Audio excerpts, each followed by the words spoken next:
من بين الأنام بجوامع الكلم وجواهر الحكم صلى الله تعالى على خير خلقه محمد وعلى آله وأصحابه وبارك وسلم ما نطق اللسان بمدحه ونسخ القلم. أما بعد فأعوذ بالله من الشيطان الرجيم. بسم الله الرحمن الرحيم. يا أيها الذين آمنوا استعينوا بالصبر والصلاة إن الله مع الصابرين ولا تقولوا لمن يقتل في سبيل الله أموات بل أحياء ولكن لا تشعرون. ولنبلونكم بشيء من الخوف والجوع ونقص من الأموال والأنفس والثمرات وبشر الصابرين الذين إذا أصابتهم مصيبة قالوا إنا لله وإنا إليه راجعون أولئك عليهم صلوات من ربهم ورحمة وأولئك هم المهتدون. قال النبي صلى الله عليه وسلم إني وددت أن أقتل في سبيل الله ثم أحيا ثم أقتل ثم أحيا ثم أقتل. وقال رسول الله صلى الله عليه وسلم يغفر للشهيد كل ذنب إلا الدين. وقال عليه الصلاة والسلام من قتل مظلوما فهو شهيد. وقال النبي صلى الله عليه وسلم الحسن والحسين كلاهما سيدا شباب أهل الجنة وأبوهما خير منهما. وقال رسول الله صلى الله عليه وسلم سيدة نساء أهل الجنة فاطمة. وقال النبي صلى الله عليه وسلم أرحم أمتي بأمة أبو بكر أشدهم في أمر الله عمر أصدقهم حياء عثمان وأقضاهم علي. وقال عثمان بن عفان رضي الله تعالى عنه اللهم أحيني سعيدا وأمتني شهيدا. ودعا عمر بن الخطاب رضي الله تعالى عنه اللهم إني أسألك شهادة في سبيلك واجعل موتي في بلد حبيبك محمد صلى الله عليه وسلم. صدق الله العظيم وصدق رسوله النبي الكريم. اللہ نے زینت بخشی ہے افلاک کو روشن تاروں سے، اسلام نے رونق پائی ہے محبوب خدا کے یاروں سے. ہوتے ہیں خفا کیوں سن کر پوچھو تو ذرا اغیاروں سے. تعریف صحابہ ثابت ہے قرآن کے 30 پاروں سے. ابو بکر عمر ہیں سمع و بصر، عثمان و علی ہیں قلب و جگر. حضرت کے ہیں منظور نظر ہو کیوں نہ محبت چاروں سے. ہے مرتبے ان کے سب سے بڑے جو بدر و احد میں جا کے لڑے. واللہ تجلی پھیلی ہے دنیا میں انہی مہپاروں سے. احساس صداقت رکھتا ہوں آئین عدالت رکھتا ہوں. آنکھوں میں حیا دل میں غیرت توفیق کی شجاعت رکھتا ہوں. اسلام سے مجھ کو الفت ہے ایمان کی حلاوت رکھتا ہوں. ابو بکر عمر عثمان و علی چاروں سے محبت رکھتا ہوں. تمہیں سے اے مجاہدو دین کا ثبات ہے. شہید کی جو موت ہے وہ قوم کی حیات ہے. حیات اگر حیات ہے ممات بھی حیات ہے. شہید کا جو خون ہے وہ قوم کی زکات ہے. شہادت ایک تخیل لازوال اور غیر ثانی ہے. شہادت خود ہی تفسیر حیات جاویدانی ہے. مرے تو شہید مارے تو غازی ہے. یہ وہ راہ ہے جس میں ہر طرح سے سرفرازی ہے. شہیدوں کے لہو سے جو زمین سیراب ہوتی ہے بڑی سرسبز ہوتی ہے، بڑی شاداب ہوتی ہے۔ اے شہید حق، مثال شمس تابندہ ہے تو، کل بھی زندہ تھا تو قائد، آج بھی زندہ ہے تو۔ سب حضرات عقیدت اور محبت سے نماز والا درود شریف عبادت کی نیت سے اونچی آواز کے ساتھ پڑھ لیں۔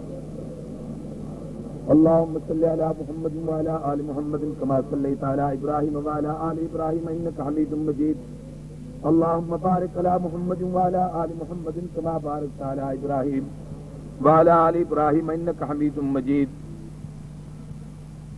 قابل تعظیم و تکریم، واجب الاحترام بزرگوں، دوستوں اور بھائیوں، قربانیوں کی مقدس سرزمین جنگ، جس کی تاریخی حیثیت کا دنیا میں کوئی شخص انکار نہیں کر سکتا، یہ عظیم الشان مرکزی جامع مسجد اور اس میں آج کا یہ اجتماع، انعقاد پذیر اجتماع فخر السادات مختوم العلماء سید صادق حسین شاہ صاحب رحمہ اللہ کی یادگار ہے۔ اور مجھ سے پہلے جیسے شاہ صاحب کہہ رہے تھے کہ یہاں بڑے بڑے اکابر آتے تھے، ان کے جملوں میں قدر مایوسی ٹپک رہی تھی کہ وہ لوگ چلے گئے، اب وہ کیفیت نہیں، لیکن ہم اللہ کی رحمت سے مایوس نہیں ہیں،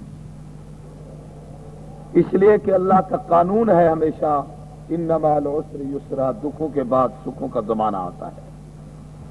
آج آزمائشوں کا دور ہے تو کل انعامات کا زمانہ آ رہا ہے انشاءاللہ۔ آج جو لوگ اقتدار کی کرسیوں پر براجمان ہیں، کل یہ وہاں ہوں گے جہاں آج اعظم طارق ہے، کل اعظم طارق وہاں ہوگا جہاں یہ بیٹھے۔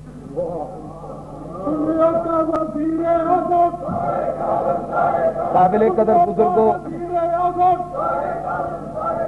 ایک درخواست ہے میری تقریر میں نعرے تھوڑے، میری باتیں زیادہ۔ آپ کے جذبات کی قدر کرتا ہوں، لیکن میں آپ کا مہمان ہوں، آپ میری اتنی قدر کر لینا کہ میں جو باتیں کہنا چاہتا ہوں انہیں اگر آپ اپنے دل دماغ میں جگہ دیں گے تو انشاءاللہ بہت فائدہ ہوگا۔ شہداء اسلام کانفرنس ہے، اس مناسبت سے کسی ایک شہید پر گفتگو اس وقت اس حیثیت سے بھی ممکن نہیں کہ کسی ایک کا تذکرہ کیا جائے، باقی سب کو فراموش کیسے کر دیا جائے۔ مجموعی طور پر شہادت کی اہمیت، اس کی فضیلت، اس کا تقدس، شہادت کا مرتبہ اور مقام، اس پر بھی تھوڑی سی گفتگو کروں گا، اور اس کے ساتھ ساتھ مقدمے اور بنیاد کے طور پر ایک اہم بات جس کا تعلق مسلمانوں کے سال سن ہجری اور اس بابرکت مہینے محرم الحرام سے ہے، اس کی تاریخی حیثیت پر بھی دو تین باتیں کرنا چاہتا ہوں، اور انشاءاللہ پھر آخر میں نواسہ رسول، جگر گوشہ بطول، فرزند علی سبط النبی سیدنا حسین ابن علی رضی اللہ تعالیٰ عنہ کو خراج عقیدت بھی پیش کروں گا، اس لیے کہ حسین ابن علی کی عظمت کو سراہنا، انہیں سلام محبت پیش کرنا اہل سنت کے ایمان کا حصہ ہے۔ مسلمانوں، اسلامی تاریخ میں ایک عجیب بات ملتی ہے کہ دنیا میں آج بھی تین قسم کے سن مروج ہیں، سنوں اور سالوں کا رواج ہے۔ ایک سن بکرمی کہلاتا ہے، ایک سن عیسوی کہلاتا ہے، اور ایک سن جو مسلمانوں کا سال ہے وہ سن ہجری کہلاتا ہے۔ بکرمی سن آج سے 2000 سال پہلے بکرما چیت رنگیت سے ایک راجا تھا، اس کے نام سے یہ شروع ہوا۔ آپ کے ہاں جو دیہاتی لوگ، جاٹ لوگ ہیں، وہ ان مہینوں کو سمجھتے ہیں جن کو ہم اپنی زبان میں دیسی مہینے کہتے ہیں۔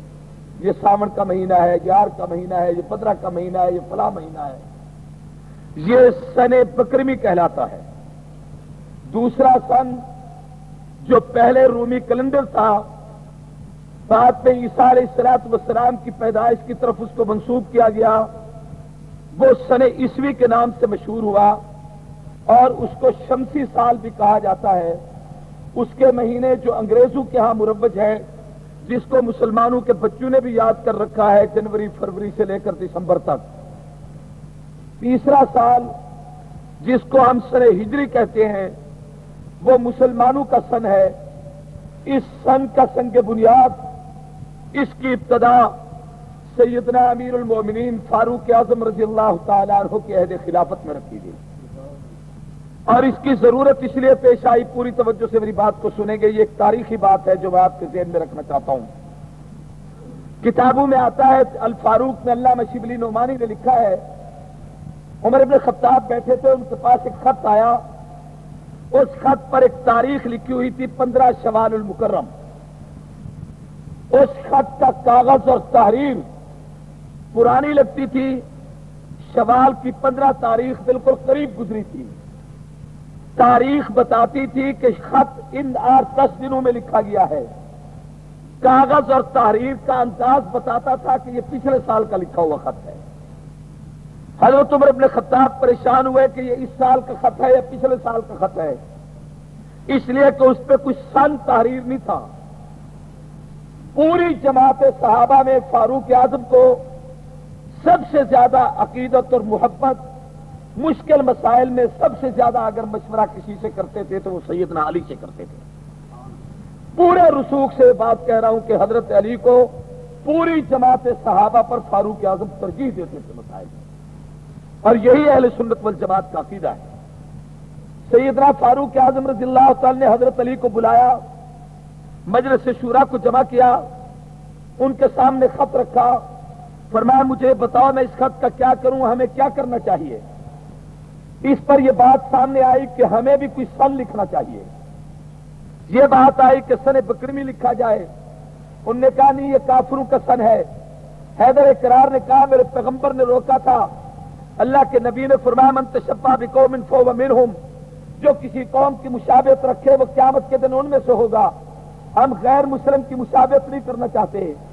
یہ کہا گیا پھر ہم سن عیسوی لکھیں. فرمایا رسول اللہ نے کہا تھا خالف الیہود والنصارى، یہود و نصارہ کی مخالفت کیا کرو. یہ تم سن عیسوی لکھو گے، عیسائی بھی وہی سن لکھیں، مسلمان بھی وہ سن لکھیں.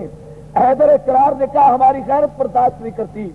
اب یہ بات سامنے آئی کہ مسلمانوں کا سن اپنا ہونا چاہیے، لیکن وہ سن کہاں سے شروع ہو. کتابوں میں لکھا ہے، اس پر 4 تجویزیں سامنے آئی. کسی نے تجویز دی کہ مسلمانوں کے سال کی ابتدا اللہ کے نبی کے یوم ولادت سے ہونی چاہیے، جس دن پیغمبر دنیا میں تشریف لائے. حیدر کرار نے کہا میں اس کی مخالفت کرتا ہوں، اس لیے کہ عیسائیوں نے بھی اپنا سن علی کی حضرت سیدنا عیسیٰ کی ولادت کی طرف منسوب کیا ہے. مسلمان بھی اپنا سن رسول اللہ کے میلاد کی طرف منسوب کریں، وہ بھی سن میلادی کہلائیں، ہم بھی سن میلادی کہلائیں. تو میلاد منانے میں ہم عیسائیوں سے مشابہت پہ ہو جائیں گے. اس لیے میں علی نہیں چاہتا کہ ہم عیسائیوں کے کسی عمل کو اپنائیں. لہذا رسول اللہ صلی اللہ علیہ وسلم کی میلاد سے مسلمانوں کے سال کی ابتدا نہ ہو. دوسری تجویز یہ پیش ہوئی کہ مسلمانوں کا نیا سال اس کے سن کی ابتدا اللہ کے نبی کے اس موقع سے شروع کی جائے جب 40 سال کی عمر پر پیغمبر پہ پہلی وحی اتری، اقرا بسم ربک الذی خلق. حضرت علی ابن ابی طالب نے فرمایا تجویز تو درست ہے، لیکن اس پر ایک اور بات قابل غور ہے، وہ یہ ہے کہ جس وقت حضور پہ پہلی وحی آئی اس کے بعد صحابہ پہ امتحان کا زمانہ آیا، مشکلات کا وقت آیا. مکی زندگی میں زنیرہ کی آنکھیں نکلی، ابو فقیہ کی پسلیاں ٹوٹی، بلال تو خاک کے شولوں پہ ڈالا گیا، سینے پہ پتھر رکھے گئے، گردن میں رسیاں ڈالی گئی، مکے کے بازاروں میں گھسیٹا گیا، ابو فقیہ کی پسلیاں توڑی گئی، حتیٰ کہ ہاتھوں اور پاؤں میں صحابہ اکرام کو میخیں تک ماری گئی، ظلم و ستم کی انتہا کی گئی. جس وقت پیغمبر کے طلوع اسلام کی تاریخ سے مسلمانوں کے سن کی ابتدا ہوگی اور مسلمان اپنی تاریخ پڑھنا شروع کرے گا، ہر رات کی لرزہ پر اندام ہوگا، خوف زدہ ہوگا کہ یہ ہمارے لیے کیا مصیبت ہے. شاید ہم پیدا اس لیے ہوئے ہیں کہ ہم یہ مصائب و مشکلات برداشت کریں. اس لیے فرمایا اس سے بھی مسلمانوں کا سال بھی شروع ہونا چاہیے. کسی نے تجویز یہ پیش کی کہ جس دن پیغمبر کی وفات ہوئی ہے وہاں سے مسلمانوں کا سال شروع کیا جائے. حضرت علی نے فرمایا اگر میلاد سے شروع کرو گے دنیا اپنے آپ کو میلادی کہلائے گی، لوگ ولادت کے جشن کی طرف الجھ جائیں گے، اور اگر وفات سے شروع کرو گے تو موت کا منظر ایسا ہوتا ہے، اس پہ آدمی کا دل دکھتا ہے. بعض لوگ منہ ماتھا پیٹتے ہیں، واویلا کرتے ہیں، چیخ و پکار کرتے ہیں۔ میرے پیغمبر نے روکا تھا کہ من ضرب الخدود وشق الجیوب وطاع بطاع الجاہلیہ، جو منہ ماتھا پیٹے، گریبان پھاڑے، وہ مجھ محمد کی امت سے خارج ہو جاتا ہے۔ میں نہیں چاہتا کہ مسلمان اپنے سال کی ابتدا پیغمبر کی وفات سے کریں۔ اب علی ابن ابی طالب سے عمر بن خطاب نے کہا پھر آپ مشورہ دیجئے مسلمانوں کا سن کس سے شروع ہونا چاہیے؟ حیدر کرار نے کہا حضرت اگر مجھ سے پوچھ رہا ہے، میری رائے یہ ہے کہ اس دن اللہ کے پیغمبر ہجرت کر کے مکہ سے مدینہ تشریف لائے تھے۔ یہ ہجرت کا منظر ایک عجیب ہے کہ مکی زندگی خاموش دعوت و تبلیغ کا دور ہے، مدنی زندگی جہاد کا زمانہ شروع ہوتا ہے۔ مکی زندگی میں توحید پہ زور دیا جاتا ہے، مدنی زندگی میں اعمال پہ زور دیا گیا ہے۔ مکی زندگی کے اندر اللہ کے پیغمبر صلی اللہ علیہ وسلم نے مصائب و مشکلات برداشت کیے ہیں، مدنی زندگی میں فتوحات کا دروازہ کھلا ہے۔ گویا ہجرت سے انقلاب آیا ہے، مسلمان انقلابی تحریک کا حامی ہوتا ہے۔ اس لیے میرا نظریہ یہ ہے کہ مسلمانوں کا سن ہجرت سے شروع ہو۔ جب ہجرت کا نام آئے گا تو عقیدہ بڑھے گا، ہجرت کا نام آئے گا عمل کی طرف تلقین ہوگی، ہجرت کا نام آئے گا تبلیغ تعلیم کرنے والے وہ دعوت و تبلیغ کا مشن چلائیں گے، ہجرت کے تذکرے سے جہاد کے تذکرے شروع ہوں گے۔ اور فرمایا میری سب سے بڑی خواہش یہ ہے کہ ہجرت کا سفر تاریخ کا وہ عظیم سفر ہے جس کو دنیا یار غار کے نام سے یاد کرتی ہے۔ نبی اور صدیق نے کتنے سفر کیا تھا؟ علی چاہتا یہ ہے کہ نبی اور صدیق کی یاد زندہ رہے، جب بھی مسلمان سر ہجری کہے نبی اور صدیق کے سفر کی یاد تازہ ہو جایا کرے۔ تکبیر، نگر نگر گلی گلی، علی علی علی، نگر نگر گلی گلی۔ یہ فیصلہ علی کا ہے۔ کس کا ہے بھائی؟ سنیو، تمہیں سلام پیش کرتا ہوں کہ ہم مسلمان اس سن کو مانتے ہیں جس کی بنیاد حیدر کرار نے رکھی۔ حضرت عمر نے فرمایا جزاک اللہ علی، میں امیر المومنین ہوں لیکن میرے نبی نے کہا تھا اقضاہم علی، فیصلہ علی کا ماننا۔ اس لیے فیصل جج تو ہے، چیف جسٹس تو ہے، حکمران میں ہوں، فیصلہ تیرا ہے، قبول عمر کرتا ہے۔ دوسری بات سنیے، اب ایک اور مسئلہ پیش آیا کہ مسلمانوں کے سال کا پہلا مہینہ کون سا ہو، سال شروع کہاں سے ہو؟ کیونکہ جب ہجرت کی بات آئی تو ہجرت حضور نے شروع کی تھی سفر میں اور ہجرت ختم ہوئی تھی ربیع الاول کی 12 کو۔ حضور کی ولادت ربیع الاول کی 12، حضور مدینہ میں پہنچے تو ربیع الاول کی 12، حضور کا جب وصال انتقال ہوا تو ربیع الاول کی 12۔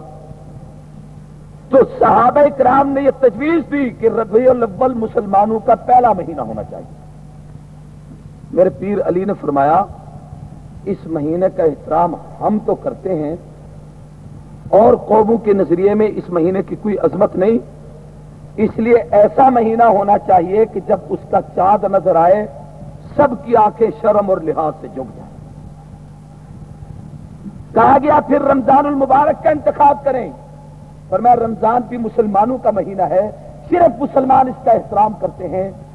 میں علی تمہیں تاریخ کا عظیم مہینہ بتاتا ہوں۔ فرمایا کون سا مہینہ؟ فرمایا میں یہ بتاتا ہوں کہ مسلمانوں کے سال کی ابتدا محرم سے ہو، اور محرم کا معنی احترام والا مہینہ، عزت والا مہینہ، فضیلت والا مہینہ۔ میرے پیر علی نے کہا میں نے اللہ کے پیغمبر سے یہ باتیں سنی تھی کہ محرم ایک ایسا مہینہ ہے جس کو قرآن نے اشہر حرم میں شامل کیا ہے۔ محرم ایک ایسا مہینہ ہے جس کو شیخ عبد القادر جیلانی نے اپنی کتاب غنیۃ الطالبین میں سال کے 4 افضل مہینوں میں ایک محرم الحرام کو گنا ہے۔ پھر رسول اللہ کی ایک روایت کی طرف حیدر کرار نے اشارہ کرتے ہوئے بتایا کہ اللہ کے پیغمبر نے بتایا تھا کہ محرم وہ مہینہ ہے جب اللہ تبارک و تعالیٰ نے حضرت آدم زمین و آسمان کا نظام قائم کیا تھا۔ محرم الحرام کا مہینہ تھا، حضرت آدم علیہ السلام کو اللہ نے خلافت کا تاج عطا کیا تھا۔ محرم الحرام کا مہینہ تھا جس وقت نوح علیہ السلام کی کشتی وادی یچودی پہ ٹھہری تھی۔ محرم الحرام کا مہینہ تھا ابراہیم علیہ السلام کو اللہ نے اپنے خلیل بنانے کا خلت کا تاج پہنایا تھا۔ محرم الحرام کا مہینہ تھا یونس علیہ السلام مچھلی کے پیٹ سے باہر آئے تھے، محرم الحرام کا مہینہ تھا۔ حضرت زکریا علیہ السلام نے جب جامع شہادت نوش کیا، محرم الحرام کا مہینہ تھا۔ جس وقت حضرت ادریس علیہ السلام کو اللہ نے اپنا قرب عطا کیا، محرم الحرام کا مہینہ تھا۔ اللہ تبارک و تعالیٰ نے جس وقت نمرود کو فرعون کو تباہ کر کے حضرت ابراہیم کو دریا پار کر کے، حضرت کریم کو دریا پار کر کے کامیابی سے ہمکنار کیا، محرم الحرام کا مہینہ تھا۔ عیسیٰ علیہ السلام کو اللہ نے زندہ آسمانوں پہ اٹھایا، محرم الحرام کا مہینہ تھا۔ ہر سال کعبۃ اللہ پر جب لوگ غلاف چڑھایا کرتے تھے، محرم الحرام کا انتخاب کرتے تھے۔ حیدر کرار نے کہا محرم وہ مہینہ ہے، یہودی بھی اس کا احترام کرتے ہیں، محرم وہ مہینہ ہے، عیسائی بھی احترام کرتے ہیں، محرم وہ مہینہ ہے، سکھ بھی اس کا احترام کرتے ہیں، مجھ سے محرم وہ مہینہ ہے، مجوسی بھی اس کا احترام کرتے ہیں، محرم وہ مہینہ ہے۔ مکے کے مشرک آپس میں لڑ رہے ہوں، دشتوں کی ربان ہوں، جب محرم کا چاند نظر آتا ہے ان کی تلواریں میان میں چلی جاتی ہے، یہ بھی کہتے ہیں بھائی امن کا مہینہ آ گیا، اب کوئی اختلاف نہیں ہونا چاہیے، آپس میں لڑائی نہیں لڑنی چاہیے۔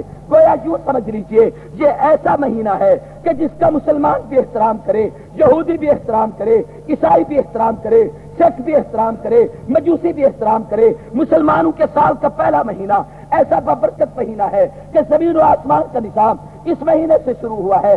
آدم علیہ السلام سے لے کر عیسیٰ علیہ السلام تک 1,24,000 کم و بیش انبیاء میں سے اکثر اولے لازم جلیل القدر انبیاء کو عظمت اس مہینے میں ملی ہے۔ اس لیے میرے پیر علی نے کہا کہ مسلمانوں کے سال کا پہلا مہینہ محرم ہونا چاہیے۔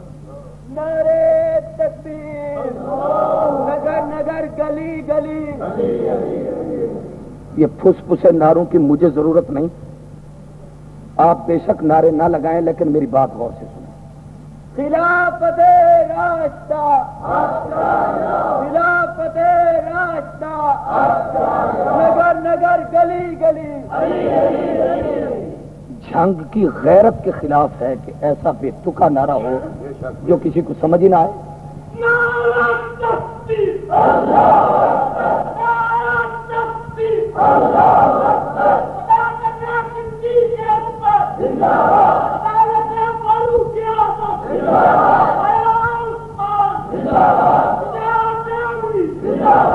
توجہ کرے بھائی، میں ایک عجیب بات آپ کے سامنے رکھنا چاہتا ہوں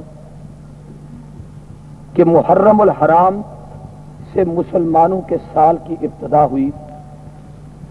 جب اس کا چاند نظر آتا ہے تو ہر شخص اس مہینے کا احترام کرتا ہے، سارے کو ہر شخص اس مہینے کا۔ اور یہ ایک عجیب بات ہے کہ جب بھی کسی قوم کے نئے سال کی ابتدا ہوتی ہے تو اس دن تعطیل ہوتی ہے، لوگ چھٹی کرتے ہیں، اخبارات ایڈیشن شائع کرتے ہیں، لوگ ایک دوسرے کو مٹھائیاں بانٹتے ہیں، مبارکباد دیتے ہیں۔ عیسائیوں کا سال جنوری سے شروع ہوتا ہے، خوشی کرتے ہیں۔ لیکن مسلمانوں، کتنے بڑے افسوس کی بات ہے کہ جس مہینے کا انتخاب حیدر کرار کرے، جس سن کا انتخاب علی المرتضیٰ کرے، جس پر تصدیق کی مہر حضرت سیدنا عمر بن خطاب لگائے، جس پر صحابہ اجماع کریں، جہاں سے مسلمانوں کے سال کی ابتدا ہو، وہ ایسے مہینے کا انتخاب کہ یہودی کی نگاہ جھک جائے شرم کی وجہ سے، عیسائی اس کا احترام کرے، سکھ اس کا احترام کرے، ہندو اس کا احترام کرے، مجوسی اس کا احترام کرے، جب اس مہینے کا چاند نظر آئے ہر شخص اس کی قدر کرے۔ لیکن ہمیں کچھ ایسے بدبخت لگتے نظر آتے ہیں کہ جب اس کا چاند نظر آتا ہے سفید کپڑے سیاہی میں بدل جاتے ہیں، جب اس بابرکت مہینے کا چاند نظر آتا ہے تو ہنستے ہوئے چہرے مرجھانا شروع ہو جاتے ہیں، جب اس کا چاند نظر آتا ہے سیدھی چرپائیاں اونڈی پڑ جاتی ہیں، جب اس کا چاند نظر آتا ہے تو باویلا اور چیخو پکار شروع ہو جاتی ہے۔ یہ بات سمجھ میں نہیں آتی کہ سال مسلمانوں کا شروع ہو رہا ہے، انتخاب علی المرتضیٰ کر رہے ہیں، یہودی بھی خوش ہے کہ مسلمانوں کا سال شروع ہوا ہے، عیسائی بھی خوش ہے مسلمانوں کا سال شروع ہوا ہے، ہندو اور سکھ بھی ناز کر رہے ہیں کہ مسلمانوں کی قسمت کتنی عظیم ہے۔ ایسا بابرکت مہینہ ہے کہ جس مہینے میں ہر قوم کو کوئی نہ کوئی عزت ملی ہے، یہ مسلمانوں کے سال کی ابتدا ہے، اور سارے اس مہینے کے احترام میں خوشی کرتے ہیں۔ میں اس قوم کو کیا کہوں جو اس مہینے میں آ کر غم کا اظہار کرتی ہے؟ میرا سوال نہیں سمجھ رہے آپ؟ بات سمجھ آ رہی ہے بھائی؟ میں آپ سے فتویٰ نہیں لگانا چاہتا، میں ایک سوالیہ انداز پیش کر رہا ہوں، نہ آپ سے میں کوئی نعرے لگوانا چاہتا ہوں۔ مسلمان احترام کرے یہودی احترام کرے، سکھ احترام کرے، ہندو احترام کرے، مجوسی احترام کرے، دنیا میں یہی مذہب ہو سکتے ہیں۔ اور جو احترام نہیں کرتا وہ لا مذہب ہے، اس کا کوئی مذہب نہیں۔ اور لا مذہب داہریہ ہی ہو سکتا ہے، مسلمان نہیں ہو سکتا۔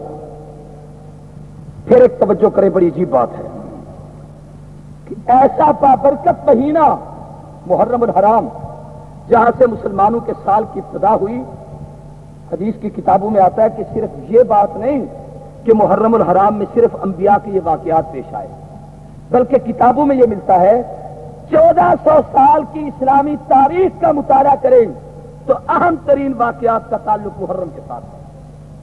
جس وقت کعبۃ اللہ پہ ابرا نے حملہ کیا، اللہ نے اس کے لشکر کو تباہ و برباد کیا، محرم الحرام کا مہینہ تھا۔ جس وقت سیدنا رسول اللہ صلی اللہ علیہ وسلم 3 سال شیب ابی طالب کی قید بھگت کے اللہ کے نبی باہر نکلے، اس وقت محرم الحرام کا مہینہ تھا۔ جس وقت رسول اللہ صلی اللہ علیہ وسلم پر زکوٰۃ کی فرضیت کا حکم ہوا اور آپ نے زکوٰۃ متعین کیے، محرم الحرام کا مہینہ تھا۔ وفود عام کا موقع آیا، محرم الحرام کا مہینہ تھا۔ پیغمبر نے غزوہ خیبر لڑا، محرم الحرام کا مہینہ تھا۔ رسول اللہ کا پہلا نکاح خدیجۃ الکبریٰ کے ساتھ ہوا، محرم الحرام کا مہینہ تھا۔ پیغمبر کا نکاح سیدہ صفیہ کے ساتھ ہوا، محرم الحرام کا مہینہ تھا۔ ایک روایت کے مطابق حیدر اقرار کا نکاح پیغمبر کی دختر نیک اختر سیدہ فاطمہ الزہرا سے ہوا، محرم الحرام کا مہینہ تھا۔ حضرت عثمان بن عفان کا نکاح سیدہ رقیہ کے ساتھ ہوا، محرم الحرام کا مہینہ تھا۔ اسلامی تاریخ بتاتی ہے کہ جس وقت امیر المومنین سیدنا فاروق اعظم نے جامع شہادت نوش کیا، محرم الحرام کا مہینہ تھا۔ جس وقت غزوہ خیبر لڑا گیا، محرم الحرام کا مہینہ تھا۔ اللہ نے مسلمانوں کو خیبر میں فتح عطا کی، محرم الحرام کا مہینہ تھا۔ حضرت عمر بن خطاب جامع شہادت نوش کرتے ہیں، محرم الحرام کا مہینہ تھا۔ زکوٰۃ کے منکروں کو صدیق نے جب قتل کیا تھا، محرم الحرام کا مہینہ تھا۔ حضرت عمر بن خطاب کے زمانے میں جب قادسیہ فتح ہوا، محرم الحرام کا مہینہ تھا۔ فاروق اعظم کے دور میں جب ایران فتح ہوا، محرم الحرام کا مہینہ تھا۔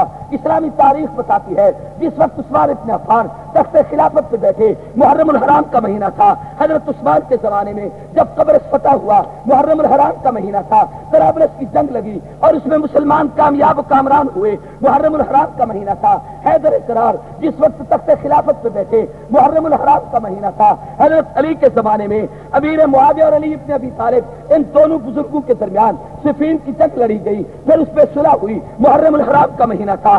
اسلامی تاریخ یہ بتاتی ہے کہ جس وقت کربلا کے ریگزاروں میں نواسہ رسول دیگر گوشہ بطول اپنے 72 جانثاروں سمیت جامع شہادت نوش کرتا ہے، محرم الحرام کا مہینہ تھا۔ قسطنطنیہ فتح ہوتا ہے، محرم الحرام کا مہینہ تھا۔ اندلس فتح ہوتا ہے، محرم الحرام کا مہینہ تھا۔ میزبان رسول ابو ایوب انصاری جامع شہادت نوش کرتے ہیں، محرم الحرام کا مہینہ تھا۔ امیر المومنین سیدنا صدیق کے صاحبزادے عبد الرحمن ابن ابی بکر جب دنیا سے رخصت ہوتے ہیں، محرم الحرام کا مہینہ تھا۔ عمر ابن خطاب کے بیٹے عبداللہ ابن عمر جب دنیا سے رخصت ہوتے ہیں، محرم الحرام کا مہینہ تھا۔ حیدر اقرار کے شہزادے حسین ابن علی جب دنیا سے رخصت ہوتے ہیں، محرم الحرام کا مہینہ تھا۔ حضرت سمرہ ابن جندب جب دنیا سے رخصت ہوتے ہیں، محرم الحرام کا مہینہ تھا۔ یہ تو بہت دور کی بات ہے، آپ اپنے فرد کی تاریخ کا مطالعہ کریں، حیران ہو جائیں گے۔ امام طحاوی کا انتقال ہوا، محرم الحرام کا مہینہ تھا۔ امام ابو داؤد دنیا سے رخصت ہوئے، ایک روایت کے مطابق محرم الحرام کا مہینہ تھا۔ ہمیں تاریخ بتاتی ہے کہ اسی تاریخ ساز عظیم لوگوں میں آپ کے اس پاکستان کی سرزمین کے بابا فرید الدین شکرگنج جب اس وقت جب ان کا انتقال ہوا، محرم الحرام کا مہینہ تھا۔ آپ حیران ہوں گے، آپ کے پاکستان کا پہلا وزیر اعظم لیاقت علی جب جامع شہادت نوش کرتا ہے، محرم الحرام کا مہینہ تھا۔ آپ کو حیرانی ہوگی، ہمیں تاریخ بتاتی ہے کہ پاکستان کی تاریخ میں اس سے بھی پہلے دارالعلوم دیوبند کے جب سنگ بنیاد رکھا گیا، محرم الحرام کا مہینہ تھا۔ علامہ انور شاہ کشمیری جب دنیا سے رخصت ہوتے ہیں، محرم الحرام کا مہینہ تھا۔ مولانا سید اصغر حسین دیوبند کے مدرس فوت ہوتے ہیں، محرم الحرام کا مہینہ تھا۔ مولانا محمد حسین آزاد جب دنیا سے رخصت ہوتے ہیں، محرم الحرام کا مہینہ تھا۔ آپ حیران ہوں گے، ضیاء الحق کا حادثہ پیش آیا، محرم الحرام کا مہینہ تھا، بے نظیر حکومت کا، جب پہلا تختہ الٹا محرم الحرام کا مہینہ تھا، نواز شریف نے جس وقت حکومت چھوڑ کے دستبرداری کا اعلان کیا تھا اس وقت محرم الحرام کا مہینہ تھا، سپاہی صحابہ کے مطالبے تھے، یکم محرم الحرام کو پہلی چھٹی کا اعلان کیا گیا، محرم الحرام کا مہینہ تھا۔ کل جب اللہ قیامت برپا کریں گے محرم کا مہینہ ہوگا، حدیث کی کتابوں میں ملتا ہے جب میدان محشر میں جہنم کو کالا لباس پہنا کر جہنم میں بھیجا جائے گا تو محرم کا مہینہ ہوگا۔ اسلام کی تاریخ اتنے عظیم شان مہینے سے شروع ہوتی ہے۔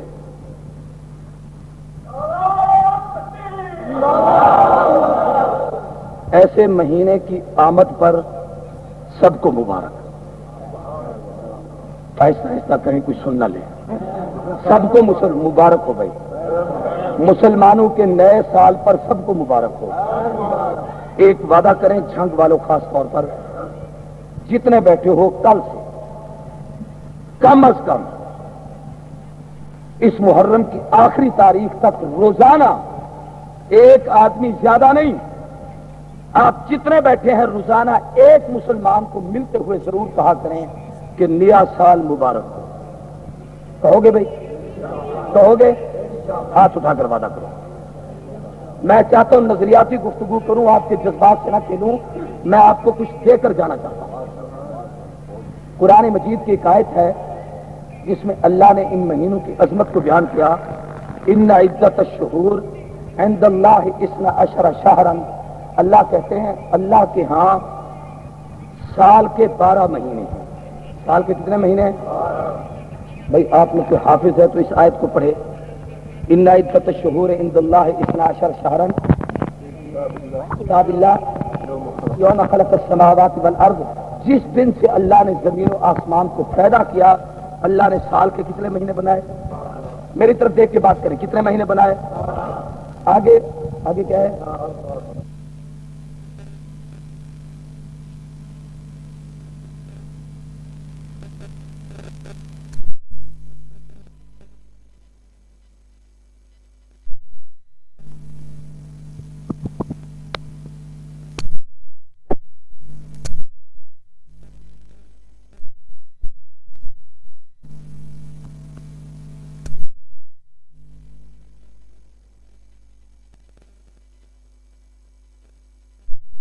بجا کرو، اس میں تو اپنے آپ سے ظلم نہ کرو۔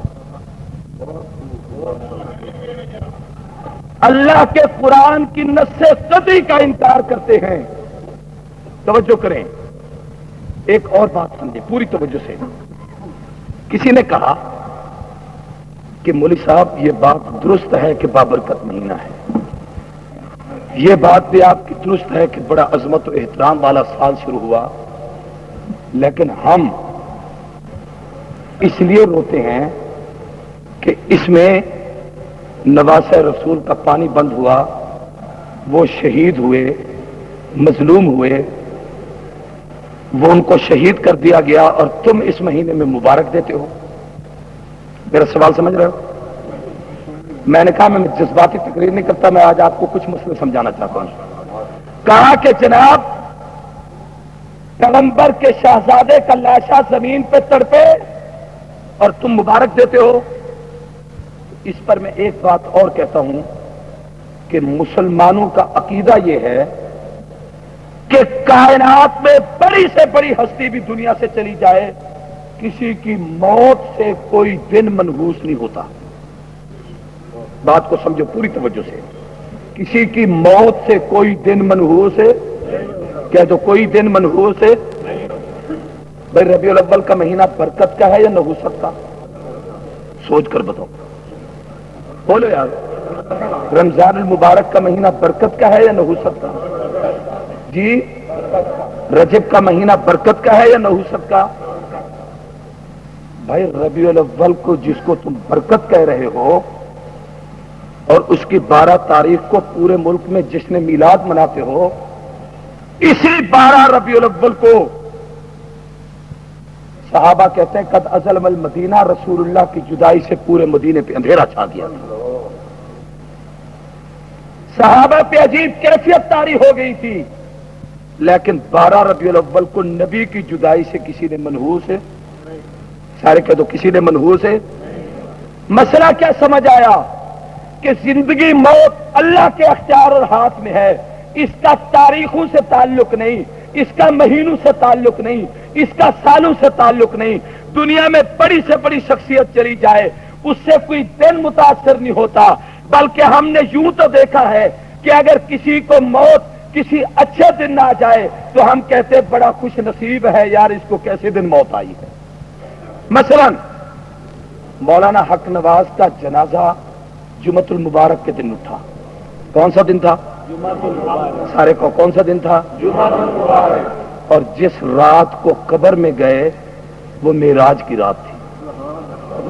میں سپاہی صاحبہ کے اس اعلی قیادت سے افسوس کے ساتھ کہتا ہوں کہ تم نے 22 فروری کو تو اہمیت دی، ظلم کیا ہے تم نے رجب المرجب کی 27 کی رات کو اہمیت نہیں دی جو حق نواز کی قبر کی رات ہے۔ کم از کم آپ کو اسلامی تاریخ کے لحاظ سے مولانا کو یوم شہادت منانا چاہیے، اور یہ میری بات آپ اپنے مرکز کے بزرگوں تک پہنچائیں۔ ہم انگریز کے پیروکار نہیں، ہم رسول اللہ کے غلام۔ ملا عمر امیر المومنین کو سلام پیش کرتا ہوں جس نے یکم محرم کو یہ اعلان کیا ہے کہ ہمارے پورے افغانستان میں اب شمسی نظام نہیں چلے گا، رسول اللہ کی شریعت کے مطابق سن ہجری اور قمری مہینوں کا نظام چلے گا۔ ہم ان مہینوں کو، اور فاروقی کی شہادت رمضان المبارک جیسے بابرکت مہینے میں ہوئی، تم نے رمضان کو چھوڑ دیا، انگریزی مہینوں کو تم نے یاد کیا ہوا۔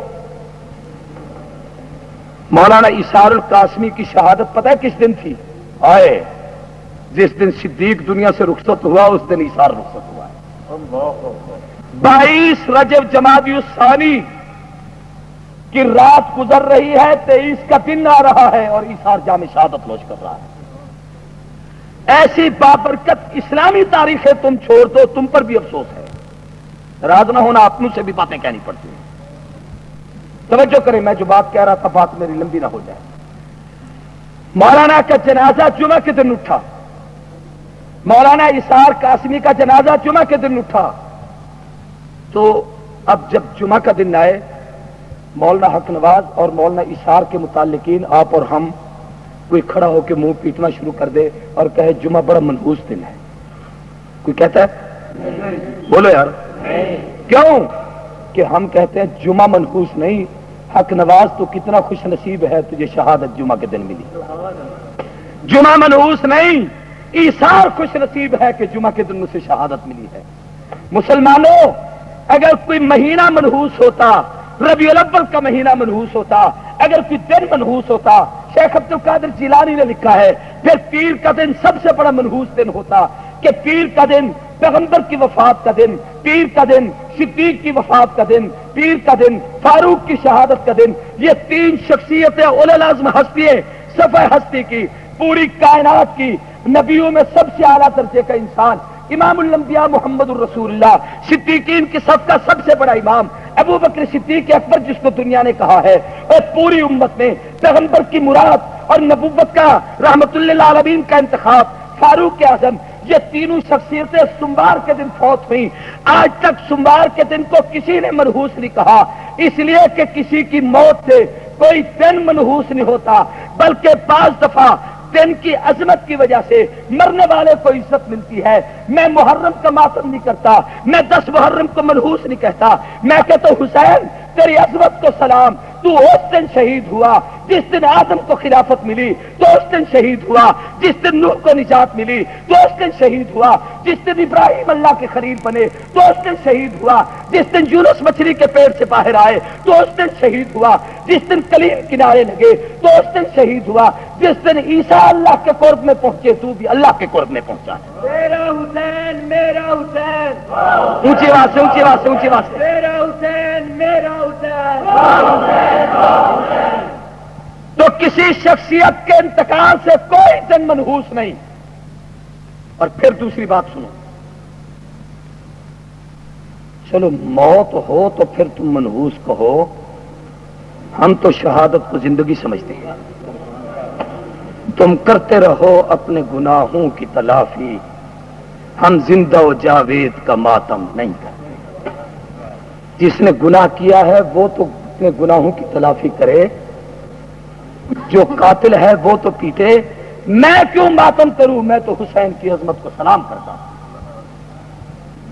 کافر ہے جو قائل ہو اموات شہیداں کا، ہم زندہ و جاوید کا ماتم نہیں کرتے. حسین جڑے تیرے دشمن، حسین جڑے تیرے دشمن.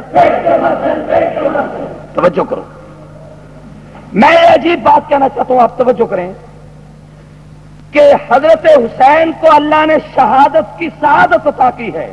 جس بھی شہید کو دی ہے شہادت، اسلام میں بڑی سعادت ہے. کہہ دو کیا ہے؟ سارے کو کیا ہے؟ قرآن مجید نے 4 مراتب بیان کیے انعام والوں کے. انعام اللہ علیہم من النبیین والصدیقین والشہداء والصالحین. سب سے پہلا درجہ نبی کا، پھر کس کا؟ صدیقین کا، پھر شہداء کا، پھر عام صالحین کا. تو شہید کا درجہ کتنا ہے؟ اور سب سے پہلا درجہ کس کا ہے؟ دوسرا درجہ کس کا ہے؟ اب شہید کی حیثیت کو سمجھیں. درجہ تو تیسرا ہے، لیکن جو نبی پہلے درجے پر ہے، نبی نہیں، 1,24,000 انبیاء کے سردار، مقتدا و پیشوا، امام الانبیاء، فخر الرسل، ہادی سبل، مولائے کل، شاہ جمل، سیدنا محمد الرسول اللہ، جو سب کے سردار ہیں، سب سے اعلیٰ مرتبے پر فائز المرام ہے، 1,24,000 مقتدی ہیں. وہ نبی اللہ کے حضور دعا کر کے کہتے ہیں اے اللہ تو نے بڑا درجہ دیا، لیکن اگر تم مجھ سے پوچھے کہ محمد تجھے کیا پسند ہے، انی وددت، تو اللہ مجھے پسند ہے ان اقتل فی سبیل اللہ، میں تیرے راستے میں قتل کر دیا جاؤں، ثم احیا، پھر مجھے زندگی ملے، ثم اقتل، میں پھر قتل کیا جاؤں، ثم احیا، پھر زندہ کیا جاؤں، ثم اقتل، پھر قتل کیا جاؤں. اس حدیث پر اگر آپ غور کریں، محدثین نے لکھا ہے کہ اس کی ابتدا بھی شہادت ہے، پھر زندگی کا ذکر ہے، پھر شہادت کا ذکر ہے، پھر زندگی کا ذکر ہے، پھر شہادت کا ذکر ہے. ابتدا بھی شہادت ہے، انتہا بھی شہادت ہے. نبی کہنا یہ چاہتے ہیں اے اللہ تو نے مجھے زندگی دی، یہ درست ہے کہ زندگی میں عبادت ہے، ریاضت ہے، نماز ہے، قرآن کی تلاوت ہے، تسبیح ہے، ذکر اذکار ہے، لیکن میں تجھ سے زندگی مانگتا اس لیے نہیں کہ میں نمازیں پڑھتا رہوں، تلاوت کرتا رہوں. مجھے زندگی کی لذت اس میں ہے کہ تو مجھے زندہ اس لیے رکھ کہ زندگی کے بعد موت دے تو شہادت کے درجے کی دے، مجھے پھر زندگی دے اس لیے کہ میں شہید ہو جاؤں، مجھے پھر زندگی دے اس لیے کہ میں شہید ہو جاؤں. اگر زندگی کے بعد شہادت ہو تو پھر مجھے زندگی عطا کر، اور اگر زندگی کے بعد شہادت نہیں تو ایسی زندگی کی لذت بھی نہیں ہے. شہید کی جو موت ہے، شہید کی جو موت ہے، اللہ کا نبی اتنا اونچا مقام اللہ سے مانگتا ہے کہ مجھے شہادت دے. غور کرنا بڑی عجیب بات ہے. سوچنا یہ ہے کہ نبی کا درجہ تو سب سے اونچا ہے اور مانگ رہا ہے نیچے کا درجہ. نہیں سمجھ رہے؟ اے سی تو کہے مجھے ڈی سی اور کمشنر بنا دو، کمشنر یہ کہے مجھے اے سی بنا دو. نہیں سمجھ رہے آپ میری بات؟ بھائی شہید تو کہے اللہ مجھے صدیق کا درجہ دے دے، صدیق تو کہے ہوں تو صدیق، نبی کے درجے پہ پہنچ تو نہیں سکتا لیکن نبی کے ساتھ جوڑ تو دے. یہ نیچے والے تو اوپر کا درجہ مانگیں، وہ اوپر والا نیچے کا درجہ کیسے مانگے؟ میرا سوال سمجھ آ رہا ہے؟ سوال سمجھ آ رہا ہے؟ اگر تھوڑی سی توجہ کریں گے تو جواب بھی سمجھ آ جائے گا. سوال یہ ہے کہ اس شہادت میں کون سی وہ عظمت ہے جس کے لیے نبی بھی کہتا ہے مجھے دے دے؟ وہ کون سی عظمت ہے؟ حدیث کی کتابوں میں شہید کی 6-7 خصوصیات لکھی گئی ہیں. تفصیل کا وقت نہیں، اس وقت میں ساری نہیں بتاتا. ان میں سے ایک خصوصیت حدیث کی کتابوں میں یہ ہے کہ شہید جس وقت شہید ہوتا ہے اس کے خون کا پہلا قطرہ زمین پر ابھی نہیں گرنے پاتا، اللہ تمام پردے ہٹا کر شہید کو جنت میں جو اعلیٰ مقام اس کو ملنا ہے اللہ اسے اس دنیا کی آنکھوں سے وہ مقام دکھا دیتا ہے. کسی مرنے والے کو ان آنکھوں سے وہ مقام نہیں دکھایا جاتا، یہ صرف شہید کو ملتا ہے۔ ایک اور بات بڑی عجیب ہے، وہ جنت کا اعلی مقام کون سا ہے؟ پوری توجہ کرنا، سب سے اعلی مقام جو جنتی کو جنت میں ملے گا وہ پتہ کیا ہے؟ حدیث میں آتا ہے جب سارے جنتی جنت میں چلے جائیں گے تو اللہ تبارک و تعالی جنتوں سے کہیں گے مجھ سے کچھ مانگو۔ سارے جنتی مانگیں گے اے اللہ فلاں چیز دے، فلاں چیز دے، اللہ سب دے دیں گے۔ وہ پھر کہے گا اللہ فرمائیں گے پھر کہیں گے کچھ اور مانگو۔ اب جنتی کہیں گے اللہ ساری نعمتیں مل گئی، اب ہم کیا مانگیں؟ ہمیں تو سمجھ نہیں آتی کہ کوئی نعمت رہ گئی ہو ہم آپ سے مانگیں۔ اللہ فرمائیں گے کہ ایک نعمت ہے وہ میں نے تمہیں دینی ہے، میری طرف دیکھنا، لیکن تم جاؤ اپنے اپنے علماء کے پاس۔ جامع مسجد غلہ منڈی والے جس کے پیچھے تم خطبہ جمعہ پڑھتے تھے، جامع مسجد حق نواز والے جس کے پیچھے تم جمعہ پڑھتے تھے، جامع مسجد لال والے جس کے پیچھے تم جمعہ پڑھتے تھے، اپنے اپنے علماء کے پاس جاؤ، ان سے پوچھو کہ اب ہم اللہ سے کیا مانگیں۔ قاری طیب نے اس پر ایک جملہ لکھا ہے، اللہ اس کی قبر پہ کروڑوں رحمت نازل کرے، آمین کہیں۔ قاری صاحب لکھتے ہیں کہ مولویت کے دشمنوں، مولوی کے بغیر دنیا میں بھی گزارا نہیں، مولوی کے بغیر جنت میں بھی گزارا نہیں۔ یہاں بھی جیو تو کان میں اذان مولوی کہے، تیرا نکاح ہو تو تیرے لیے بیوی حلال مولوی کرے، اور جب تم مرنے لگے تو تیرا جنازہ مولوی پڑھائے۔ جب تو جنت میں ہوگا اعلیٰ درجہ لینے کے لیے تجھے مولوی کے پاس جانا پڑے گا، کسی مسٹر کے پاس نہیں، نواز شریف کے پاس نہیں جانا پڑے گا، اس وقت بھی اعظم طارق کے پاس جانا پڑے گا۔ توجہ کریں، ہم اپنے اپنے علماء کے پاس جائیں گے کہ اب ہم اللہ سے کیا مانگیں۔ پوری توجہ کرنا، اللہ سے کیا مانگیں؟ علماء ہمیں بتائیں گے وہاں، یہ سارے مولوی آپ کو وہاں بتائیں گے، لیکن میں چاہتا ہوں کہ میں آپ کو یہاں بھی بتا دوں۔ بھائی بتاؤں یا نہ بتاؤں، چھوڑ دوں؟ جو چھوڑ دیتا ہوں آپ کو مصدوق حسین شاہ صاحب بتا دیں گے۔ ماشاءاللہ، وہ آخری نعمت جو اس وقت ہمیں علماء بتائیں گے، ہمارے اساتذہ بتائیں گے، ہمارے اکابر بتائیں گے، اس وقت ہمیں حق نواز بتائے گا، اس وقت ہمیں درخواستی بتائے گا، اس وقت ہمیں مفتی محمود بتائے گا، اس وقت ہمیں انور شاہ بتائے گا۔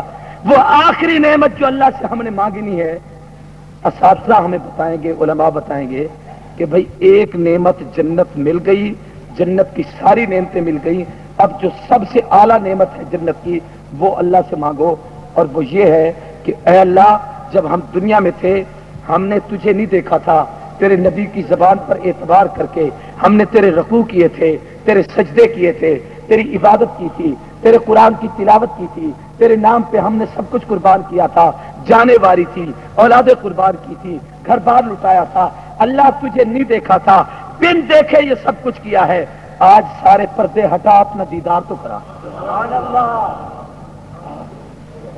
جنت کی سب سے اعلیٰ اور آخری نعمت اللہ کا دیدار۔ کہہ دو اللہ کا، سب کو اللہ کا۔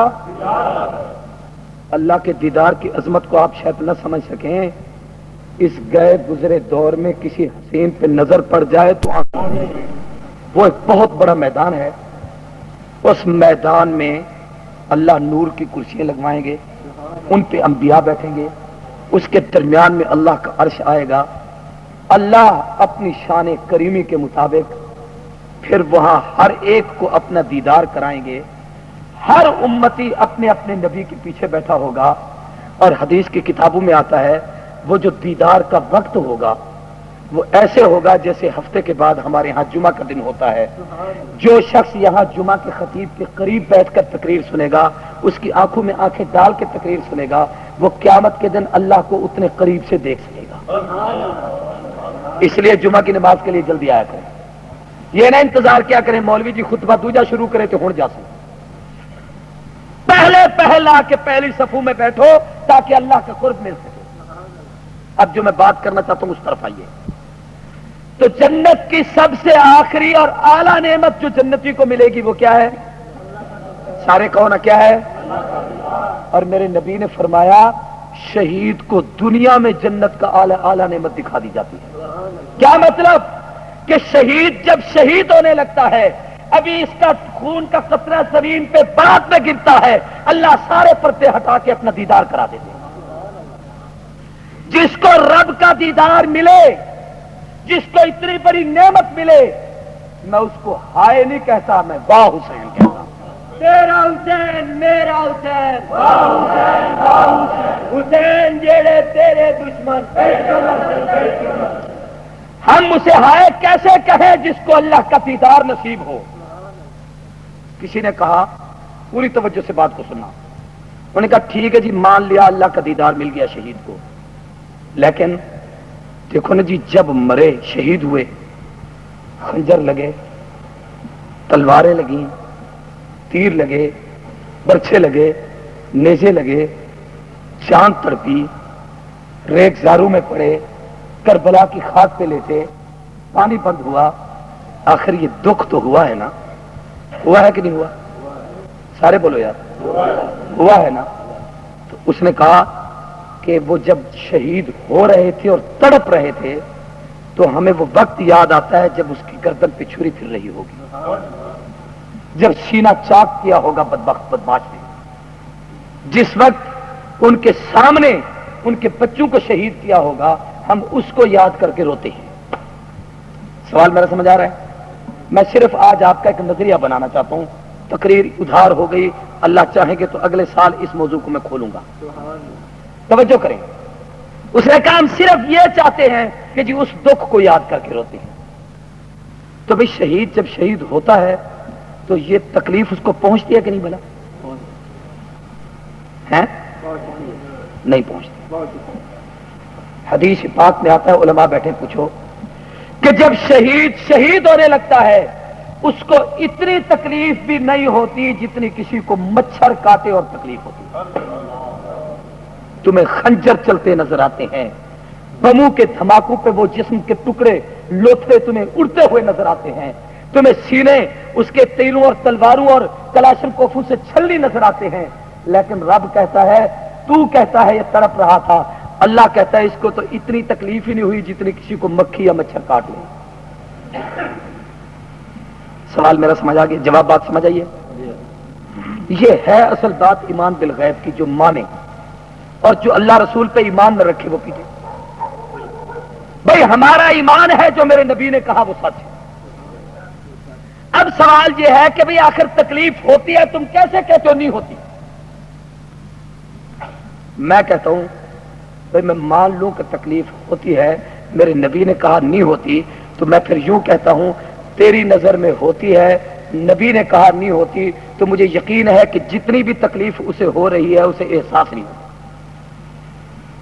اس کی ایک مثال دیتا ہوں، چھوٹی سی بات سمجھ آ جائے گی۔ انبیاء میں ایک بہت خوبصورت نبی گزرے ہیں جن کے حسن کے تذکرے دنیا میں مشہور ہیں، وہ کون سے ہیں؟ سارے کہو یار جلدی جلدی۔ سیدنا یوسف علیہ السلام کے حسن پر ایک عورت فریختہ ہو گئی، اور اس بدبخت نے اللہ کے نبی کو بہکانے کی کوشش بھی پوری کی، لیکن نبی اللہ کے تھے، اللہ کی امان میں تھے، اللہ نے ان کو بچایا۔ وہ کون سی عورت تھی؟ عورتیں محلے کی اکٹھی ہو کر اس کو تانا دینے لگی کہ تو ملکہ بادشاہ کی بیوی اور یہ زر خرید غلام نوکر اس لوڈے کے ساتھ الیاذ باللہ بقول ان کے، تو اس پہ فریختہ ہوگی، اس کے حسن پہ دیوانی ہوگی، تجھے نہیں عقل آئی؟ زلیخا انتہائی ذہین عورت تھی، جس نے یوسف کا انتخاب کیا وہ عام عورت تو نہیں ہوگی، اس نے یوسف پہ جو فریختہ ہوئی ہے وہ عام عورت تو نہیں تھی، بڑی ذہین تھی۔ اس نے سوچا کہ یہ پگلیاں عورتیں اکٹھی ہو گئی ہیں، میں ان میں سے کس کس کو سمجھاؤں کہ یوسف کا حسن کیسا ہے، اس کی رعنائی کیسی ہے، اس کی نگاہ کیسی ہے، اس کا کمال کیسے ہیں، اس کا حسن و جمال کیسا ہے، یہ اگر میں باتیں ساری ان کو سمجھاؤں، یہ تو ویسے ہن ناقصات العقل والدین، ان کی عقل بھی ناقص، دین بھی ناقص، یہ عورتیں سمجھیں گی کیا؟ بڑی ذہین تھی۔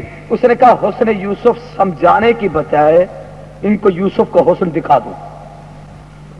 اس نے ساری عورتوں کو اکٹھا کیا، اکٹھا کرنے کے بعد ایک جگہ بٹھا دیا، ان کو سیب دے دیے، فروٹ دے دیے، چھریاں دے دی، کہا یہ کاٹو کھاؤ، تم یہاں بیٹھو۔ یوسف علیہ السلام کو کہا یوسف آپ ادھر سے باہر نکلیں اور نکل کر اس کمرے میں چلے جائیں۔ نبی شرم و حیا کا پتلا اور مجسمہ ہوتا ہے. یوسف شرمیلے تھے, نظر نیچی کر کے گزرے. یوسف نے عورتوں کو نہیں دیکھا, سیدنا یوسف نے عورتوں کو نہیں دیکھا, لیکن جب وہ عورتیں بیٹھی تھیں زلیخا نے کہا وہ ہے یوسف. جب وہ ہے یوں کیا, چھریاں ہاتھ میں تھیں, سیب ساتھ تھے, جو فروٹ تھے وہ ان کو کاٹ رہی تھی. قرآن کہتا ہے قطعنا ایدیہن قلنا حاشا للہ ما ھذا بشرا ان ھذا الا ملک کریم. سیب کیا کٹتے, انگلیاں کٹ گئی, انگلی کے پورے دور جا پڑے, نیچے خون بہ گیا اور وہ حسن یوسف کو تکتی رہ گئی. ان کو پتا نہ چلا. جب یوسف آنکھوں سے اوجھل ہوا پھر پتا چلا وہ ہو یہ کیا ہو گیا ہے. میں کہتا ہوں مسلمانوں, اگر عورت حسن یوسف پہ نظر ڈالتی ہے, اس کی انگلیاں کٹی, قرآن کہتا ہے پتہ نہیں چلتا. وہ شہید جب جام شہادت نوش کرتا ہے اس کی نظر رب کے حسن پہ جاتی ہے, اسے بھی تیروں اور تلواروں کا پتہ نہیں چلتا.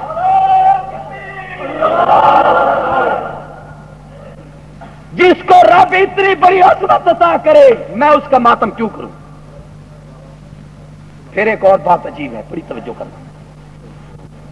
میرا عقیدہ جو تاریخ کی کتابوں میں لکھا ہوا ہے وہ یہ ہے کہ حسین نے سر سجدے میں دیا ہے. ایک بڑی عجیب بات کہہ رہا ہوں, بالکل انوکھی ہے, غور کرنا. حسین نے سر کس حالت میں دیا ہے؟ ایک اور بات عجیب کہوں, فاروق نے بھی سر دیا سجدے میں نہیں, نماز میں. کس میں بھائی؟ رکوع سے کھڑے ہوئے, توجہ کرنا, نماز مکمل ہو رہی ہے. فاروق نے نماز شروع کی, رکوع سے کھڑے ہوئے تو محرم کی پہلی تھی, اس کمینے نے خنجر مارا. فاروق سجدہ نہ کر سکے, گر گئے. فاروق کی نماز مکمل نہ ہوئی. جب حسین کی 10 محرم آئی, اس نے کہا چچا عمر تو سجدہ نہیں کر سکا, قیام رکوع تو نے کیا ہے, سجدہ میں کر دیتا ہوں. گویا ابتدا عمر کرے, تکمیل شہادت حسین کرتے. اور آپ نے اس پر کبھی غور کیا کہ محرم کی پہلی کو حضرت فاروق شہید ہوئے اور عمر کا قاتل عمر پہ حملہ کرنے کے لیے مسجد میں آیا. کہاں آیا؟ پہلی صف کے اندر کھڑا تھا ابو اللؤلؤ فیروز مجوسی. یہ بدبخت بےمان ایرانی تھا. کہاں کا تھا؟ ارے کون کہاں کا تھا؟ اور جس وقت اس ظالم نے حملہ کیا, حضرت فاروق اعظم رضی اللہ عنہ نے پوچھا یہ کون تھا؟ انہوں نے کہا جی ابو اللؤلؤ فیروز مجوسی. فاروق کی زبان سے ایک جملہ نکلا, فزت برب الکعبہ, رب کعبہ کی قسم میں کامیاب ہو گیا. اللہ تیرا شکر ہے کہ عمر کا قتل میں کسی مسلمان کا ہاتھ نہیں, عمر کا قاتل کافر, عمر کا قاتل, عمر کا قاتل کافر ہے. اب ایک عجیب بات سنا رہا ہوں, توجہ کرنا. سیرت کی کتابوں میں لکھا ہے کہ وہ قتل کر کے کمینہ جب بھاگا اس نے 6 وار کیے. حضرت عمر بے ہوش ہو کے گر پڑے.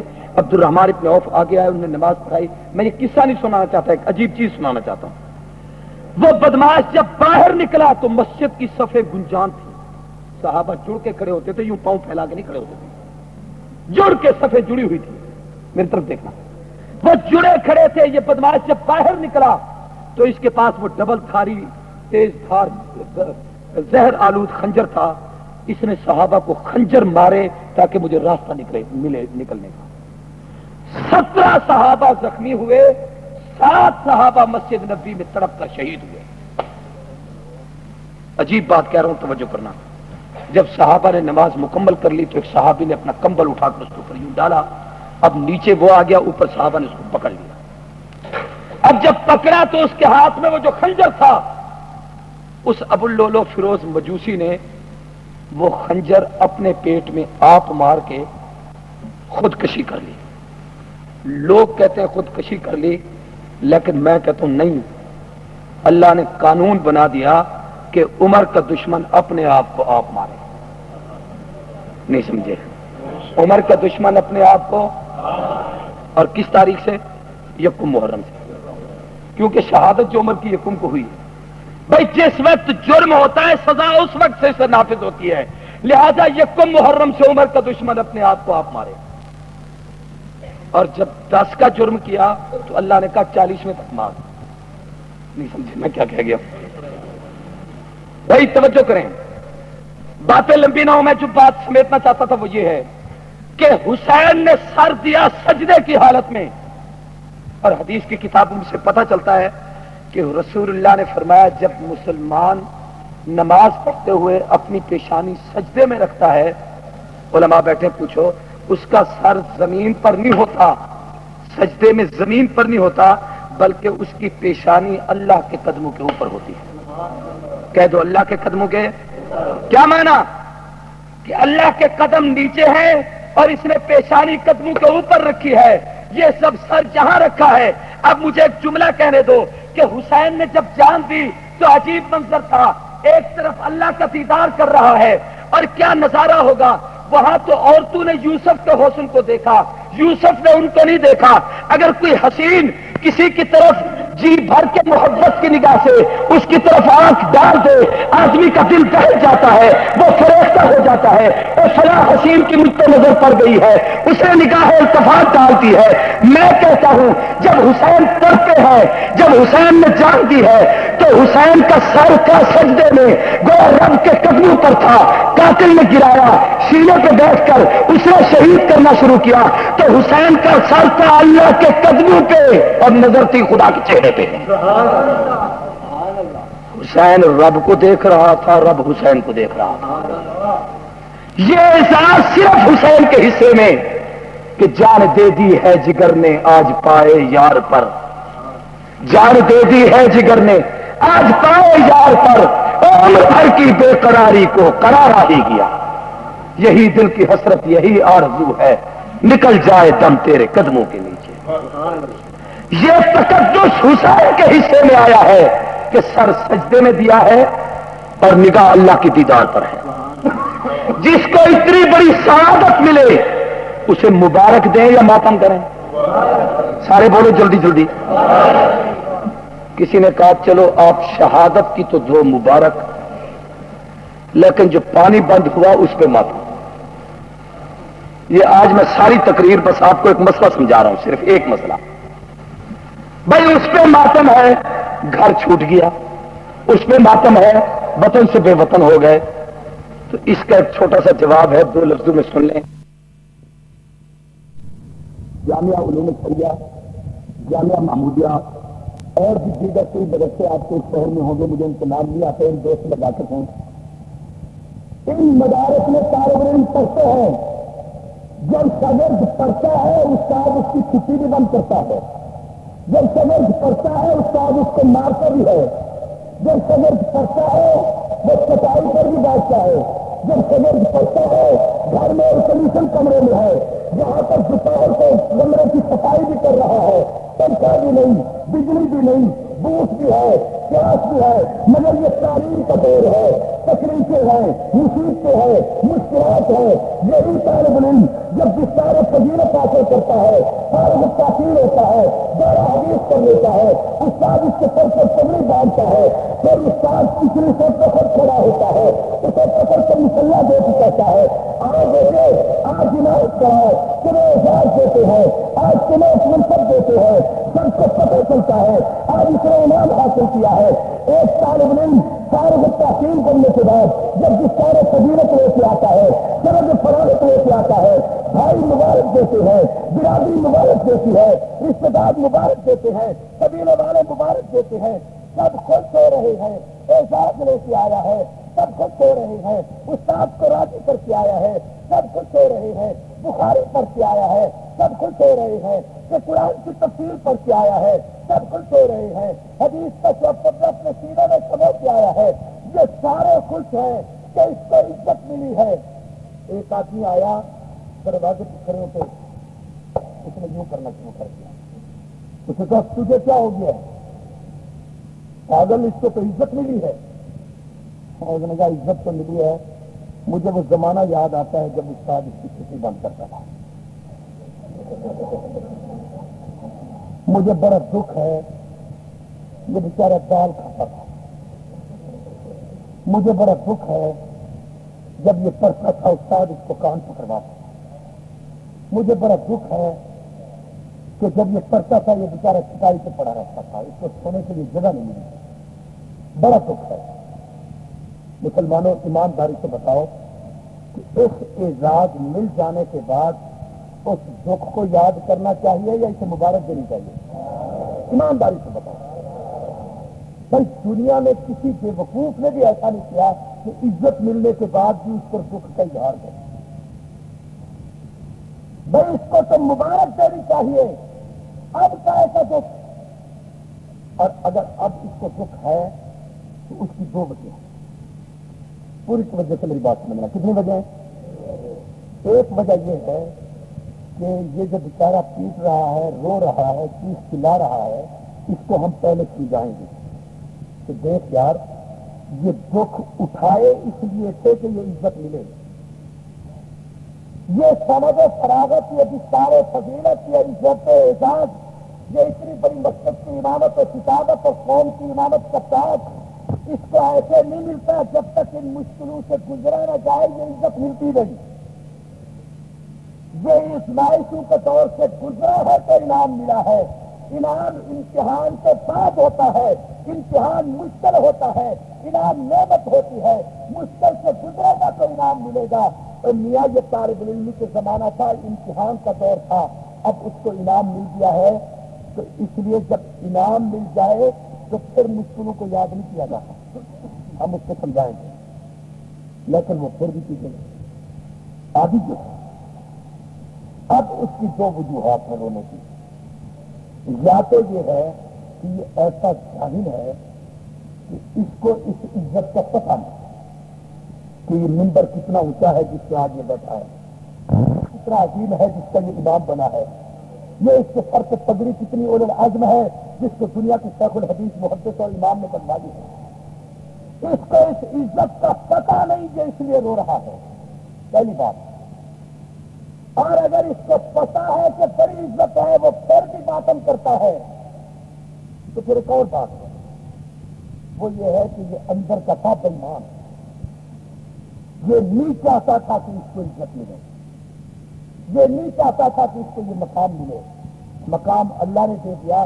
اب یہ چیز اسی لیے رہا ہے جو ہو، میں تو نہیں چاہتا تھا اس کو اتنی عزت ملے، مل گئی، اب میں اپنے کیے پہ منہ ماتا پیٹ رہا۔ میری باتیں نہیں سمجھ رہے آپ، میری باتیں نہیں سمجھ رہے۔ یہ حسد کی وجہ سے پیٹتا ہے، بغض کی وجہ سے پیٹتا ہے، اور اللہ کا قانون ہے کہ حاسد حسد کی آگ میں اکثر جلا کرے، وہ شمع کیا بجھے جسے روشن خدا کرے۔ حسین تو شمع جلا کر روشن ہوئے، اور اس کی شمع میں جلی کہ پوری دنیا کو روشن کیا۔ حاسد آج بھی آگ سے ماتم کرتا ہے، نہیں سمجھے؟ حاسد حسد کی آگ میں اکثر جلے، وہ آج بھی آگ سے کھڑا ہو۔ یہ اس حسد میں اپنے آپ کو پیس رہا ہے، اس کو دکھ یہ ہے اصل۔ ورنہ حسین تو باعظمت انسان تھا، اس نے تو امتحان دے کر انعام حاصل کیا ہے۔ دیکھیں بھائی، بڑی عجیب سی بات ہے، پھر ہم مسلمان یہ کہتے ہیں کہ شہادت کا انعام کچھ کم انعام نہیں، ابدی زندگی ہے۔ کیسے ابدی؟ بھائی زندگی ملنے پر ماتم نہیں ہوتا، ہاں کوئی مر جائے بعض کمزور لوگ اس پہ منہ ماتھا پیٹ لیتے۔ بھائی زندگی پر پیٹتے ہیں یا موت پر؟ بولو نا، موت پر، زندگی پر۔ قرآن کہتا ہے شہید کو مردہ نہ کہو، زندہ ہے۔ کسی کے گھر بچہ پیدا ہو تو آپ اسے مبارک دینے جائیں گے یا ماتم کرنے؟ سارے کہو جلدی جلدی، مبارک دینے جائیں گے۔ ایک آدمی گیا، سارے مبارک دے رہے تھے، اس نے رونا شروع کر دیا۔ اس نے کہا تو کیوں روتا ہے؟ اس نے کہا میں اس لیے رو رہا ہوں کہ اس کی ماں کو 1 مہینہ تکلیف ہو رہی ہے، میں اس لیے رو رہا ہوں کہ یہ بچہ بڑی مشکل سے پیدا ہوا ہے، اس کا آپریشن ہوا ہے۔ تو پگلو، اس عورت کو جس نے اتنا بڑا صدمہ برداشت کر کے بچے کو جنم دیا ہے، لوگ اس عورت کو بھی کہتے ہیں مبارک ہو، اللہ نے لال دے دیا۔ نہیں سمجھ رہے میری بات؟ اس کو بھی مبارک دیتے ہیں، اس کو بھی افسوس کوئی نہیں کیا کرتا، اس لیے کہ اس کو زندگی ملی ہے۔ اور جس کو رب اتنی بڑی زندگی دے کہ اللہ کہے تم اس کو مردہ نہ کہو یہ زندہ ہے، تو اس زندگی پہ ہم حسین کا ماتم کیوں کریں؟ ہم حسین کو مبارکباد پیش کرتے ہیں سلام عقیدت پیش کرتے ہیں، خراج تحسین پیش کرتے ہیں، ہائے حسین نہیں کہتے، واہ حسین کہتے ہیں۔ کیا کہتے ہیں؟ سارے کو کیا کہتے ہیں؟ ہم حسین کو زندہ باد کہتے ہیں، واہ حسین کہتے ہیں۔ ایک آدمی نے کہا کہ مولوی جی قرآن نیچے گر پڑا، تم نے کہا ہائے قرآن گر گیا، اور نبی کا نواسا زمین پہ گرا تھی نے ہے نہیں کی۔ سوال میرا سمجھ آ رہا ہے؟ یار اللہ کے لیے میری بات سمجھو، پتہ نہیں میں کچھ باہر کی دنیا کی نہیں کہہ رہا، یہ صرف ایک بات سمجھا رہا ہوں کہ شہادت عزت کتنی بڑی ہے۔ کہا قرآن نیچے گرا، تم نے ہائے قرآن گر گیا، اور جب نبی کے نواسے کا سر زمین پہ آیا تم نے ہائے نہیں کی۔ ہائے کرنی چاہیے کہ نہیں؟ ہائے میں نے کہا ہم نے وہ ہائے قرآن پر نہیں کی، ہم نے وہ ہائے قرآن پر، قرآن تو اللہ کا کلام ہے، قرآن تو واہ واہ ہے، قرآن ہے یا واہ ہے؟ وہ تو واہ واہ ہے۔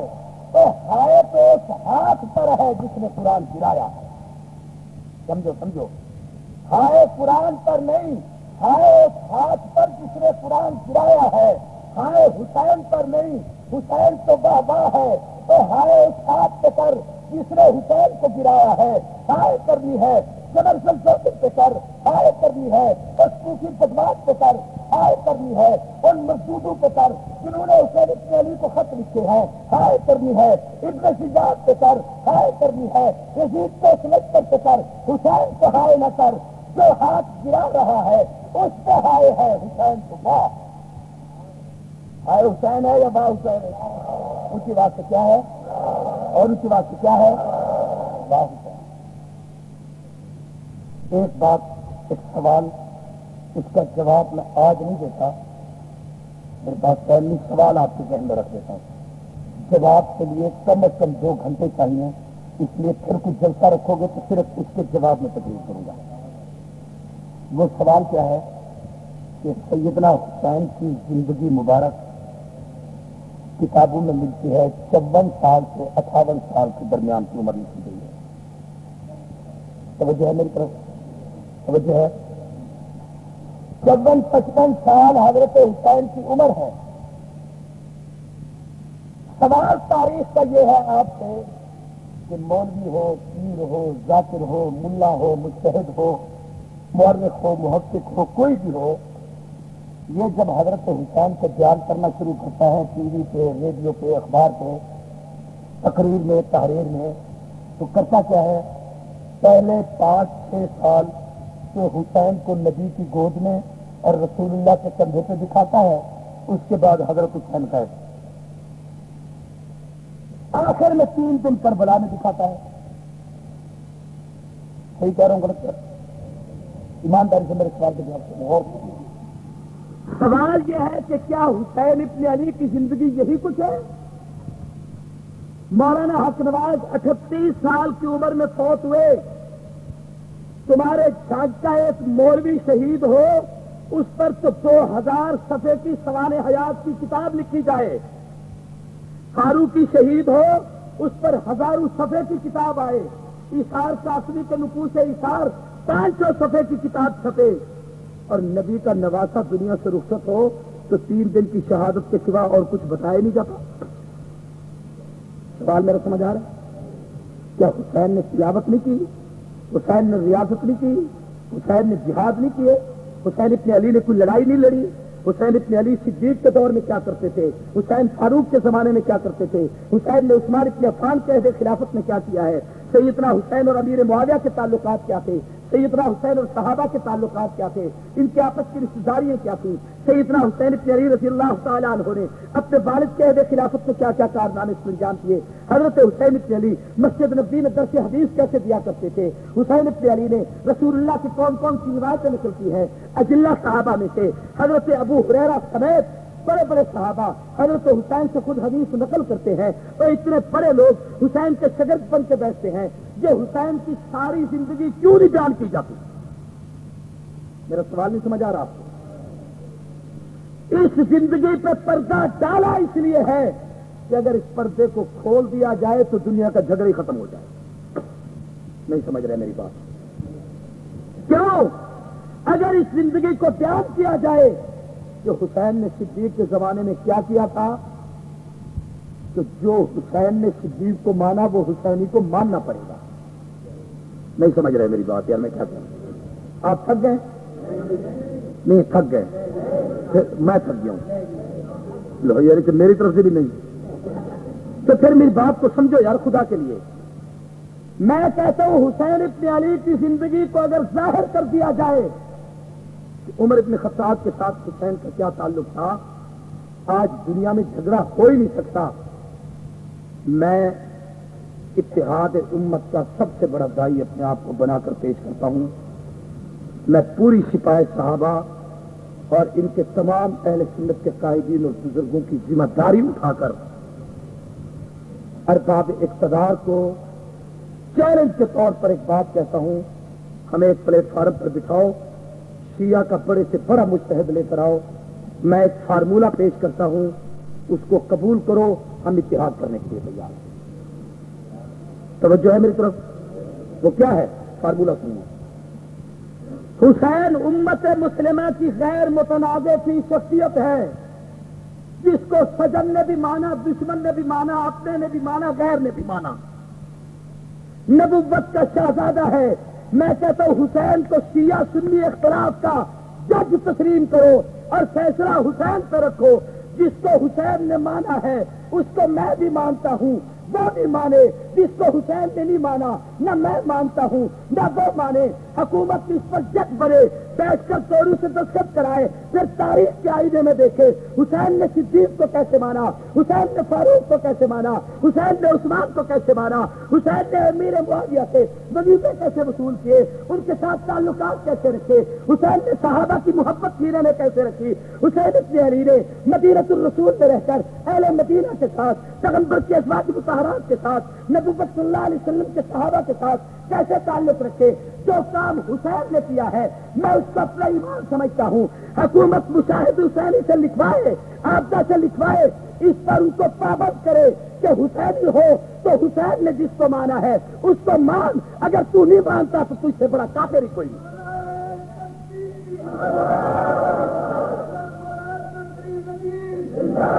حسین کو جج بناؤ، جج. توجہ بھائی، حسین کو اس کیس کا جج مانو. سیرت حسین کی بات اگلے سال کریں گے انشاءاللہ. حسین ہمارا جج ہے، حسین پر بات رکھو. حسین نے یزید کو نہیں مانا، میں بھی اس کو اپنا مقتدا نہیں مانتا، کوئی سنی نہیں مانتا. توجہ کرنا، کھلے لفظوں میں اہل سنت کو نمائندہ ہوں، میں کسی خارجی کا نمائندہ نہیں. میں حسین کا تو وکیل صفائی ہوں، یزید کا نہیں. حسین نبی کا صحابی ہے. صحابی پہ کوئی کتا تنقید کرے اس کی زبان کھینچ کے کتوں کے سامنے پھینکیں گے. یزید صحابی نہیں تھا. امیر معاویہ کا وکیل صفائی ہوں کہ نبی کا صحابی. میری بات سمجھ آ رہی ہے کہ نہیں؟ حسین کو جج بناؤ، جس کو حسین مانے اس کو مانو، جس کو حسین نہ مانے نہ مانو. ٹھیک ہے بھائی؟ یہ ہونا چاہیے کہ نہیں ہونا چاہیے؟ اگر آپ کی انتظامیہ کے لوگ یہاں ہوں، اور باہر تو ارباب حل و عقد ماشاء اللہ ویسے بھی بہت سارے تشریف فرما ہیں، اللہ کے لیے ہماری یہ بات لکھ کر ان کے سامنے پیش کرو. کہتے ہیں جی اتحاد کے فارمولے پیش کرو. فارمولہ ٹھیک ہے، ایک فارمولہ اور بھی دے دوں. وہ یہ ہے کہ پورے ملک میں ایک پابندی حکومت کرے، ہم سنی سب سے پہلے اس کو قبول کرتے ہیں. دیکھو یار، اس سے بھی زیادہ کوئی نرم پالیسی اختیار کرے گا جو ہم کر رہے ہیں. کتنی نرم پالیسی اور کتنی صاف ستھری اور واضح پالیسی ہے. ہم یہ کہتے ہیں کہ ہر قوم کو اپنے مذہبی رسومات کی کھلی اجازت دو، لیکن اپنے مذہبی عبادت گاہوں میں دو، چوراہوں میں نہیں سمجھے میری بات یار؟ میں کہتا ہوں میں دیوبندی ہوں، مسجد حق 4 یار میں جلسہ کروں، مجھے چوک میں اجازت حکومت نہ دے. میرا بریلوی بھائی ہے، وہ غوثیہ مسجد میں جلسہ کرے، اسے چوک میں حکومت اجازت نہ دے، اسے باہر نہ نکلنے دے، جلوس بے شک نہ نکالنا دے. اہل حدیث دوست ہے، اسے جامع مسجد اہل حدیث میں اجازت دو، باہر نہ نکلنے دو. اور ان کو بھی کہو اپنی معبدوں میں رہو، اپنے ایمان گزاروں میں رہو، تمہیں بھی باہر نکلنے کی کوئی اجازت. یہ کوئی بات ہے؟ ہمیں مسجد میں سپیکر کی اجازت نہ ہو اور ان کو چوراہوں میں کھڑے ہو کر سینہ کو بھی کی اجازت. دروازہ میرا ہے، پیٹنے کے لیے وہ آ جاتا ہے. بھائی دیکھو کتنی آسان بات ہے. میں جب اپنی مسجد سے نکل کر کسی کے بریلوی کی مسجد کے سامنے کھڑے ہو کر دیوبندی بریلوی فساد کی بات کروں گا، اس کے جذبات ابھریں گے، میری اس کی لڑائی ہوگی، شہر کا نظام برہم برہم ہوگا. اور نظام کو قائم کرنے کا طریقہ یہ ہے میں اپنی مسجد میں رہوں، وہ اپنی مسجد میں رہے، وہ اپنی عبادت گاہ میں رہے، مرزائی اپنے مرکز میں رہے، شیعہ اپنی عبادت گاہ میں رہے، ہر ایک اپنی اپنی جگہ پر رہے، دوسرے کے سامنے جانے کی کوئی اجازت نہیں. ایسا ہونا چاہیے کہ نہیں ہونا چاہیے؟ یار یہ کوئی بات ہے؟ اتحاد نہیں ہوتا کیا؟ کتنی سادی سی بات ہے اتحاد. اس پر عمل ہونا چاہیے. اللہ کے فضل سے وہ اتنا بڑا اشتہار زیادہ فضل کریم کی طرف سے روزانہ اخبارات میں آ رہا ہے. الحمدللہ عمل 2 سال ہو گئے کسی بات پر نہیں ہوا، ان کی طرف سے نہیں ہوا. ہم دیکھو عمل کی باتیں کر رہے ہیں. پھر میرا ایک اور عجیب مطالبہ، پاکستان میں تمام سیاسی مذہبی جلوسوں پہ پابندی لگا دی. نہیں سمجھ رہے یار؟ بالکل. میرا بریلوی بھائی میلاد النبی کا جلوس نکالے، بھائی جلوس کا اسلام میں کیا تصور ہے؟ بند کر دو. سپاہی صحابہ 22 جمادی الثانی یکم محرم کا جلوس نکالے، بند کر دو. اسلام میں کوئی تصور نہیں ہے. یہ تو مطالبات کی شکل ہے، اسلام اور عبادت نہیں ہے ہماری. میری بات سمجھ رہے ہو کہ نہیں سمجھ رہے؟ ہم اس کو قدم عبادت نہیں سمجھتے. یہ تو انگریز کے بنائے ہوئے رسمیں اور طریقے ہیں کہ اپنا مطالبہ منوانے کے لیے سڑکوں پہ نکلو. میں کہتا ہوں میں پہلے اپنوں کا نام لیتا ہوں، پھر میں کہتا ہوں ہمیں بھی بند کرو، ہم بھی سڑک پر نہیں جاتے. ان کو بھی کہو اپنے گھر میں رہو، سڑک پہ جانے کی اجازت نہیں. ہونا چاہیے کہ نہیں ہونا چاہیے؟ کمال کی بات ہے، کہتے ہیں اتحاد نہیں ہوتا، اتحاد نہیں ہوتا. ہمیں کہا جائے اپنی زبان بند رکھو، ان کو کہا جائے جو چاہو کرو، ایسے اتحاد نہیں ہوا کرتے. قابل قدر دوستوں، باتیں لمبی ہو گئی، میں اپنی بات کو سمیٹنا چاہتا ہوں. سیدنا حسین ابن علی سب کا یہ رضی اللہ تعالیٰ امت مسلمہ کا وہ عظیم سپوت ہے، اللہ کی قسم جس نے سب سے پہلے پوری امت کو اتحاد کی دعوت دی ہے. اے میرے پیر حسین نے تو کربلا میں بھی اتحاد کی دعوت دی ہے. حیران ہو جاؤ گے. اس خطبے کو نہیں سامنے رکھتے جہاں 3 شرطیں پیش کی تھی، آمنے سامنے کھڑے ہیں. کہا امت کے شرازے کو بکھارنا نہیں چاہتا، میرے ساتھ بات تو کرو، خط لکھ کے مجھے بلایا کیوں تھا؟ میں تمہیں آپس میں نہیں لڑوانا چاہتا، تم نے مجھے بلایا تھا، تم مجھے دھوکہ دے کے لے آئے ہو. میں غدار نہیں وفادار ہوں، تمہارے کہنے پہ آیا ہوں. تم مجھے بتاؤ، اگر تم میرا ساتھ نہیں دیتے تو پھر میں واپس ہی چلا جاتا ہوں. اس سے بھی بڑی امت کے اتحاد کی کوئی اور دعوت دے گا؟ میں نہیں لڑتا. انہوں نے کہا واپس چلے گئے تو وہ یزید بلوا لے، ہمارا تو راز ظاہر ہو جائے گا. وہ جو 12,000 خطوط لکھے ہیں. پھر میرے پیر نے کہا اچھا اسلامی سرحد کے کنارے پہ کافروں سے لڑتا ہوں. اسلامی سرحد، اسلامی حکومت کی جو سرحد ہے اس کے کنارے پہ جو کافر رہتے ہیں باہر، ان سے جا کے لڑنا تو میں سعادت سمجھتا ہوں. میں یہ نہیں چاہتا کہ تمہاری اور میری لڑائی ہو. انہوں نے کہا یہاں سے جانے دے، آگے وہ بلوا لے، پھر ہمارا راز ہے. اپنا عیب چھپانا تھا اپنا. وہ کہتے سارے ناک والے تھے نا، ناک کٹے تھے تو ایک ناک والا آ رہا تھا، تو انہوں نے کہا کہ اب یہ ہمیں کہے گا تمہاری ناک کس نے کاٹی ہے.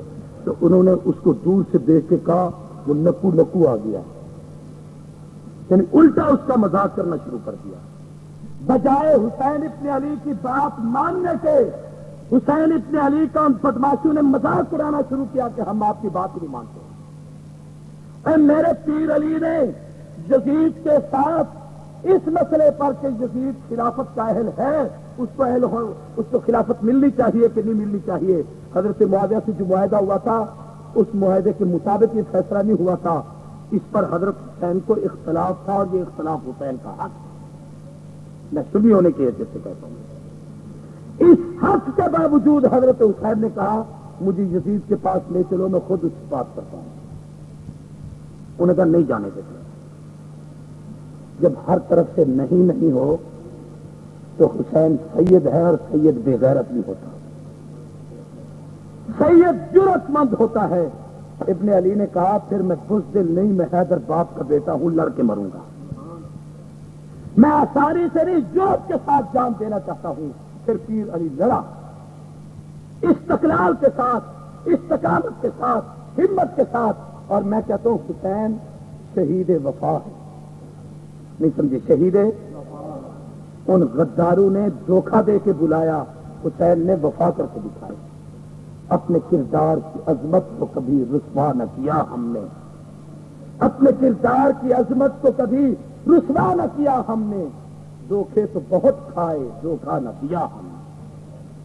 حسین نے اپنے کردار کی عظمت کو رسوا نہیں کیا، جان دی ہے ان کے دھوکے کھا کے، خاندان تو لٹایا ہے، میرے حسین نے کسی کو دھوکہ نہیں دیا، یہ حسین کی عظمت ہے۔ حسین کا قاتل کون ہے؟ توجہ کرو، میری بات پہلے سمجھو، اس پر میں ایک بات کہہ کے بات کو ختم کر رہا ہوں۔ بڑا دنیا نے اختلاف کیا قاتل کون، اس کے لیے بھی ایک فارمولہ بتاتا ہوں، بھائی قاتل کا پتہ نہ چلے تو جہاں وہ حادثہ ہوا ہے اگر ان کے ساتھ کوئی آدمی تھا، وہ زخمی یا بچ کر واپس آ گیا ہے تو وہ تو بتا سکتا ہے کہ ہمیں کس نے مارا ہے۔ میری بات نہیں سمجھ رہے یار آپ؟ وہ بتا سکتا ہے کہ نہیں بتا سکتا؟ تو زین العابدین کے خطبوں کو پڑھو کہ حسین کو کس نے شہید کیا، سیدہ زینب، سکینہ، شہر بانو، ان کے خطبوں کو پڑھو کہ حسین ابن علی کو کس نے شہید کیا، ان کی زبان سے مانو، ہماری زبان سے نہ مانو۔ وہ بتاتی ہے کہ حسین کا قاتل کون ہے، جس کو زینب نے کہا تھا خدا کرے سدا قیامت تک پیٹتے رہو، تم ہی تو میرے ابے کے قاتل ہو، میرے بھائی کے قاتل ہو۔ جس کو سیدہ نے کہا تھا اللہ تمہیں قرآن کی نعمت سے محروم کرے، میرا بھائی قرآن پڑھ رہا تھا۔ جس کو سیدہ نے کہا تھا سکینہ نے اللہ تمہیں جماعت کی نماز سے محروم کرے، تم لوگوں نے میرے باپ کو قرآن اور جماعت کی نماز سے محروم کیا ہے، ان کی بد دعا آج بھی اثر انداز۔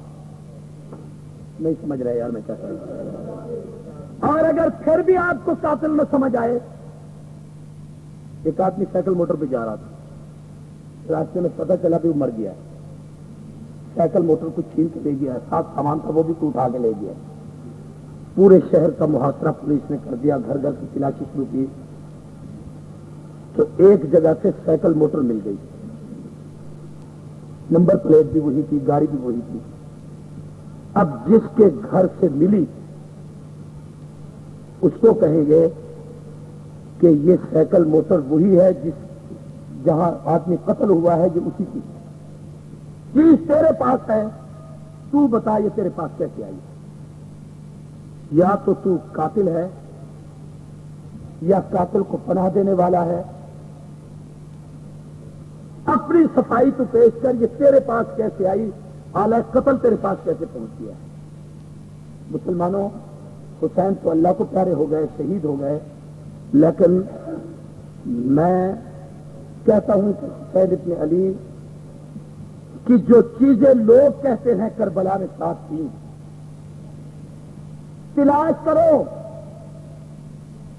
آج وہ کہیں ہے، کسی جگہ ملتی ہے، اگر وہ آپ کو ملے مسروق شاہ کے گھر تو حسین کا قاتل وہ ہوگا، میں ایک مثال دے رہا ہوں۔ اور اگر وہی حسین کا دلدل کسی کے پاس ہو، قاسم کے چہرے کسی کے پاس ہوں، نقل کفر نباشت زینب کے دوپٹے کی الیاس باللہ کوئی کہے جو وہی ہے، تو پھر میں کہتا ہوں یارو ان سے پوچھو تمہارے پاس کہاں سے آئی؟ پھر قاتل وہ ہے جس کے پاس آلہ قتل ہے، اور رنگین ہاتھ اس کے پاس عباس کا کٹا ہوا موجود ہے، اور جس کے پاس زینب کے دوپٹے موجود ہے، جس کے پاس الیاس باللہ حسین کا تلتل موجود ہے، جس کے پاس وہ زہر آلود اور خنجر خون آسام پرچی اور خنجر موجود ہے، پھر قاتل یہ ہے، اس کو پکڑو پھانسی کے پٹے میں لگاؤ۔ بھائی قاتل تلاش کرنے کی ضرورت نہیں، یہ قاتل کا۔ میں بات ختم کرتا ہوں، سیدنا حسین سب رضی اللہ تعالیٰ عنہ کتابوں میں لکھا ہے حضرت حسین نے 25 حج کیے تھے. کتنی؟ ایک ختم قرآن مجید کو یومیہ تلاوت کرتے تھے. زین العابدین کہتے ہیں میرا بابا 1000 رکعت 90 روزانہ رات کو پڑھتا تھا. حسین وہ جو نبوت کے سینے پہ کھلا، حسین وہ جس کے کار نے پیغمبر نے اذان کہی، حسین وہ جسے نبی نے اپنی زبان چسپائی، حسین وہ نبی جس کے لبوں کو چوما کرتے تھے، حسین وہ جس کو رسول اللہ اٹھا کر اپنے ناک مبارک کے قریب لا کے سوٹ پر فرماتے تھے میرا حسین جنت کے پھولوں میں سے ایک پھول ہے. حسین وہ جس کو رسول اللہ نے جنت کے جوانوں کا سردار کہا. حسین ابن علی وہ جس کو پیغمبر علیہ الصلوۃ والسلام نے اپنے کندھوں پہ بٹھایا. حسین وہ جو نبوت کے زلفوں سے کھیلا. حسین وہ جس کو صدیق نے سینے سے لگا کے کہا ابن العلی شبہ النبی، بیٹا تو علی کا ہے چہرہ تو نبی کا ہے. حسین وہ ہے جس کے لیے فاروق اٹھ کے کھڑا ہو گیا اور حسین ابن علی نے کہا چاچا اٹھے کیوں ہو، کیا بات ہے؟ فرمایا میں تیرے لیے صرف نہیں اٹھا، تو تو رسول اللہ تک کا زیادہ ہے. دیکھ میں نے عبداللہ بن عمر کو روکا تھا، تجھے میں نہیں روکتا. یہ ہر وقت دروازہ تیرا کھلا ہوا ہے، جب تو چاہے آ جایا کر. جس کو حسین فاروق اعظم نے کہا تھا کہ جب تک میرا حسین یمن کا حلہ نہیں پہنے گا اس وقت تک میں خوش نہیں ہوں گا. بدری صحابہ کے برابر جس نے حسین ابن علی کو نذرانے اور تمغے دیے ہیں. حسین ابن علی وہ جس کو حضرت عثمان کہا کرتے تھے کان شبیہ رسول اللہ، محمد کی شکل دنیا میں کسی نے دیکھ لی ہو میرے حسین ابن علی کو دیکھ لے. امیر معاویہ نے ایک شخص کو مسجد نبوی میں بھیج کر کہا دیکھ رسول اللہ کی مسجد میں جا رہا ہے، وہاں جا کے دیکھ لینا. ایک شخص بیٹھا ہوگا، اس کے سر پہ پگڑی اور دستار ہوگی، اس کے کپڑے بڑے سادے سے ہوں گے، اس کی چادر تخرو کے اوپر موٹی پگڑی تک ہوگی، اس کے ارد گرد ہلکا بیٹھا ہوگا اور وہ شخص بیٹھ کر رسول اللہ کی حدیثیں پڑھ رہا ہوگا. جب تو جائے ان کو جا کر ملنا، اس حکیم سے میرے لیے دعا کرانا. اس نے کہا حضرت نام تو بتائیے. فرمایا وہ علی المرتضیٰ کا بیٹا حسین ابن علی ہوگا، تو اس کو میرا سلام کہہ دینا. یہی وہ حسین ابن علی ہے جس کو ابو ہریرہ نے ایک جنازے کے موقع پہ جب حضرت حسین ساتھ کر رہے تھے پاؤں پہ گرد آ گئی، اس حضرت ابو ہریرہ نے اپنے سر کی چادر اور پگڑی اتار کر حضرت حسین کے پاؤں کو صاف کیا. حسین ابن علی نے کپڑے کو پکڑ کر کہا چچا کیا کر رہے ہو، آپ تو بزرگ ہیں، جلیل القدر صحابی ہے، مکثر الروایات ہیں. فرمایا بیٹے تو نہیں جانتا، تیری عظمت کو میں جانتا ہوں. میں نے پیغمبر سے سنا تھا حسین مجھ سے ہے، میں حسین سے ہوں. اے اللہ میں حسین سے پیار کرتا ہوں، تو بھی اس سے پیار کر. اے اللہ جو حسین سے محبت کرتا ہے تو اس سے بھی محبت کر. میں اس حسین کو ہائے نہیں کہتا، میں واہ حسین. کیا سارے کو کیا حسین؟ اونچی بات سے اور اونچی بات سے. کتابوں میں لکھا ہے کربلا کے ریت داروں میں علی اکبر کا لاشا تڑپ رہا تھا. ایک کوفی نے آگے نکل کر کہا حسین اور ان کے بچے بھاگ کے اٹھائے ہیں، اپنا اٹھا تو پتہ چلے. لوگ کہتے ہیں نا جی اپنا مرنے سے تمہیں پتہ لگے، اور ان کے اٹھائے ہیں اپنا اٹھا تو پتہ چلے.